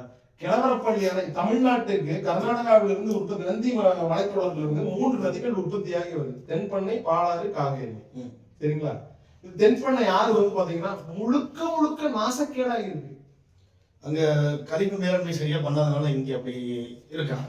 ஏங்க தேசிய பசுமை தீர்ப்பாயம் ஒரு ஆணையிடுது, கர்நாடகாவிலிருந்து வெளிவரக்கூடிய நீர் வந்து கழிவு நீர்களை சுத்திகரிப்பு செய்தா இதை வந்து கலக்கணும் அப்படின்னு சொல்லி ஆத்துல கலக்கணும்னு சொல்றாங்க. ஆனா கிழவரப்பள்ளி அணைக்கு வரக்கூடிய தண்ணீரை சுத்திகரிப்பு பண்ணி தான் வரணும்னு சொல்றாங்க. கிழவரப்பள்ளி ஆனா இவன் என்ன பண்றான்னு கேட்டீங்கன்னா சுத்திகரிப்பு அங்கதான் பயன்படுத்துங்க. இவன் என்ன பண்றான்னு கேட்டீங்கன்னா தொழிற்சாலை கழிவுகள் பெங்களூர்ல இருந்து அந்த கழிவு நீர்கள் வந்து நேரடியாக இந்த தென்பண்ணை ஆத்துல கலக்க முடியாது. ஏன்னா அதற்கான நர்வ்ஸ் கிடையாது, அந்த வழி வந்து கிடையாதுங்க. அப்ப அவன் என்ன பண்றான்னு கேட்டீங்கன்னா ஏத்தூர், வர்த்தூர், பெல்லந்தூர்னு சொல்லிட்டு கர்நாடகால இருக்கக்கூடிய குளங்கள் இருக்கு. அந்த குளங்கள்ல இந்த பெங்களூர் இருக்கக்கூடிய கழிவுகள் இருக்கு இல்லைங்களா, ஒரு நாளைக்கு 138 கோடி லிட்டர் கழிவுகளை உற்பத்தி செய்யக்கூடிய நகரம் பெங்களூர். அந்த 138 கோடி லிட்டர் நீரையும் இந்த 3 குளங்களையும் நிரப்புறான். இந்த 3 குளங்களையும் நிரப்பி அப்படியே அதை எங்க கொண்டு வர்றான்? அதுக்கப்புறம் கிழவரப்பள்ளி அணைக்கு தென்பண்ணை ஆத்துல கலந்துடுறாங்க. தென்பண்ணை ஆத்துல வந்தோம்னா சொக்காசம்பள்ளி தமிழ்நாட்டினுடைய வாய் அதான் தமிழ்நாட்டினுடைய மூலவாய் சொக்காசம்பள்ளி. அந்த சொக்காசம்பள்ளியில வரும்போது மலமுறைய நுரை இருக்கு. நீங்க கிழவரப்பள்ளிக்கே வர வேண்டாம், சொக்கரசம்பள்ளிதான் வருது, அங்கேயே மலமுறைய நுரை இருக்கு. இதை வந்து போய் பார்வையில போனா நம்ம சுற்றுலாத்துறை அமைச்சர் தான் நம்ம சொல்றோம். ஏன்னு கேட்டீங்கன்னா சுற்றுச்சூழல்துறை அமைச்சர், ஏன்னா அவரே அப்படிதான் சொல்றாரு. நீங்க யாரு கேட்டீங்கன்னா சுற்றுலாத்துறை அமைச்சர் சொன்னாரு. அப்படிப்பட்ட அந்த ராஜீவ் என்ன பண்றான், தண்ணி வந்து தூய்மையா இருக்கு, நுரையா போகுது. அங்க இருக்க மக்களுக்கு சுவாச கோளாறு வருது. அங்க இருக்க மக்கள் குடிக்க முடியல. அங்க இருக்கக்கூடிய உயிரினங்கள் ஏங்க நான் உங்களுக்கு எனக்கு தெரிஞ்சா நம்ம குடிக்காம நிறுத்திடுவோம். குடிக்க வேண்டாம் நல்ல தண்ணி இல்லைன்னு. ஆடு மாடு என்ன பண்ணும்? அங்க இருக்கக்கூடிய நெற்பயிர்கள் என்ன பண்ணும்? நெற்பயிர்கள் உறிஞ்சுமா உறிஞ்சாதா? அதை யார் தும்போம்? நாம தான் சாப்பிடுவோம். இவன் போய் பொத்துனாப்புல போயிட்டு நீ சுகாதாரமா இருக்கு அப்படிங்கிறப்ப நான் ஒண்ணு கேக்குறேங்க. நீங்க போய் நெம்மேனியில கடல் நீரை நன்னீராக்கும் திட்டத்துக்கு போனீங்க. 50,000 கோடி ரூபாய் ப்ராஜெக்ட். நீங்க போய் நீங்க ஒரு டம்ளர் தண்ணிய முதல்வருக்கு குடிச்சு பார்த்தாரு. குடிச்சு பார்த்து ஒரு பாட்டம் எல்லா டிவிலையும் போட்டோம். கடல் நீரை நன்னீராக்கும் திட்டத்திற்கு முதல்வர் விஜய் அவர்கள் போய் குடிச்சு பார்த்து ஆய்வு செய்து விட்டார். நீ அங்க குடிச்சல, அங்க கிழவர்பள்ளி டேமுக்கு போய் அதே ஒரு டம்ளர்ல தண்ணி எடுத்து குடிச்சிட்டு நீ அங்க இருந்து உயிரோட போயிரு. நீ சொல்றது கேட்கும். ஏன்னு கேட்டீங்கன்னா தோழர், ஏன்னா இவர்களுக்கு மக்கள் மீது நன்மை செய்யணும் எந்த நோக்கமும் கிடையாதுங்க. கடலில் நல்ல நீர் நம்ம நாட்டுல ஓடுது, நல்ல நீர் ஓடுது. தென்பண்ணை ஆறு வர்ற இடத்துல தோழர் மார்க்கண்டேய நதி, மார்க்கண்டேய நதினு ஒரு நதி இருக்கு தோழர், வன்னியாருன்னு ஒரு இது இருக்கு தோழர். இந்த மாதிரி ஒரு 3 நதிகள் வந்து இந்த தென்பண்ணையத்துல தமிழ்நாட்டிலேயே உற்பத்தியாகி அந்த தென்பண்ணையத்துல கலக்குது. இந்த நீரும் சேர்ந்து நம்ம ஊர்ல உற்பத்தியாகிற நீரும் சேர்ந்து கெட்டு போகுது, நம்ம பயன்படுத்த முடியாம. காரணம் யாரு?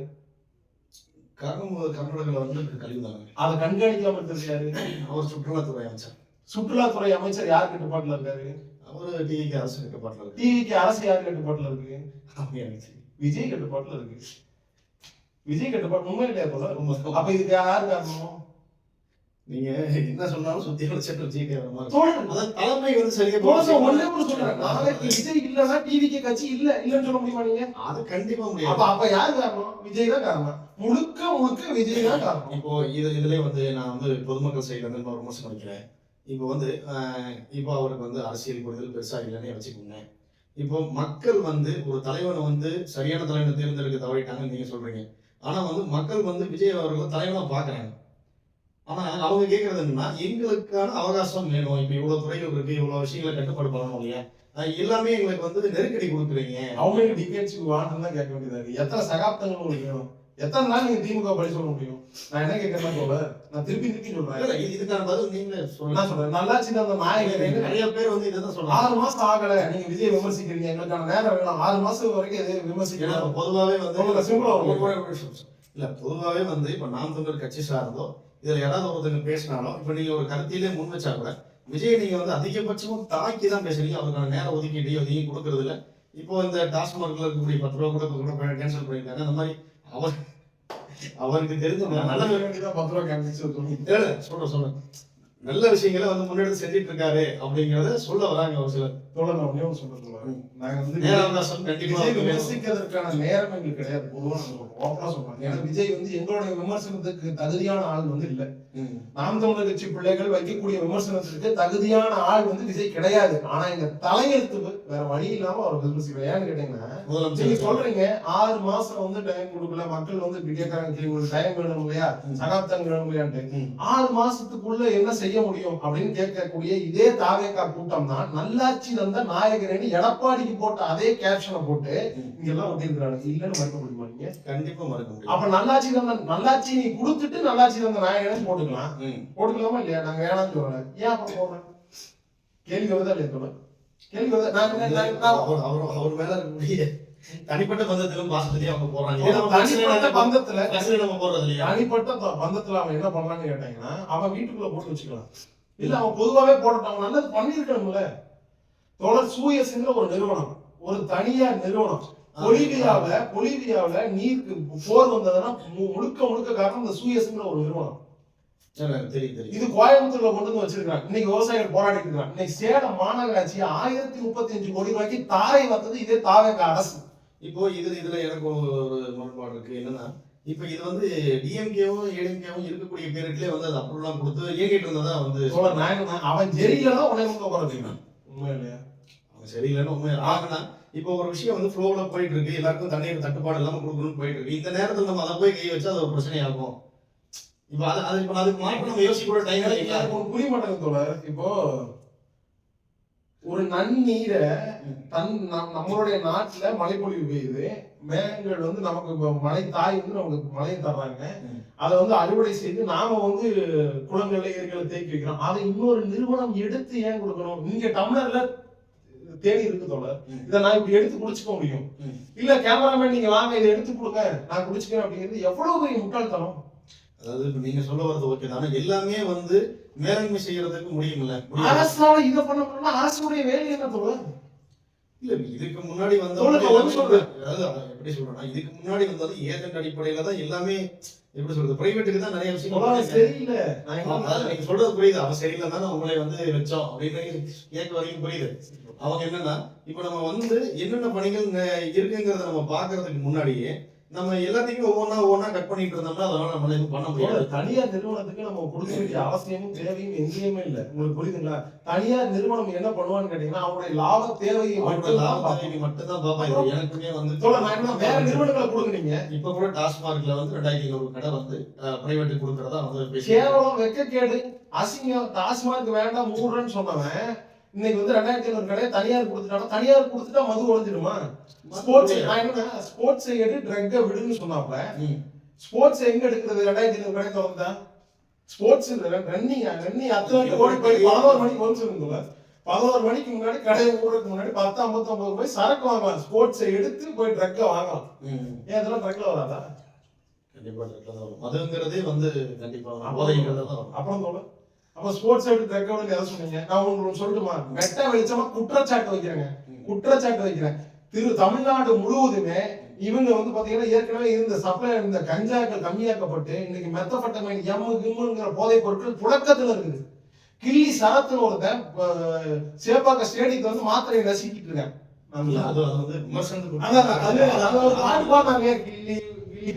மில்லி உள்ள போனா கில்லி வெளில வருவான்னு சொன்னாலே, இந்த மில்லி உள்ள போச்சுன்னா கில்லி சரத்து வெளியே வருவார் இல்லைங்க. அது புரியுது, அவர் வந்து மாத்திரை தான் நசிக்கிறதா சொல்றாங்க. போதைப் பொருள் தான்ங்கிறதுக்கு நம்ம விமர்சனம் தான் பண்ணிட்டு நான் வந்து கேட்கிறேன், நீங்க நம்புறீங்களா? நம்மனாதான் சாப்பாடு, நம்மனாதான் நான் வாழ முடியும். அதான் நான் என்ன சொல்றேன், நம்ம வந்து தவறான விஷயத்த தவறுன்னு நம்ம சொல்றோம்.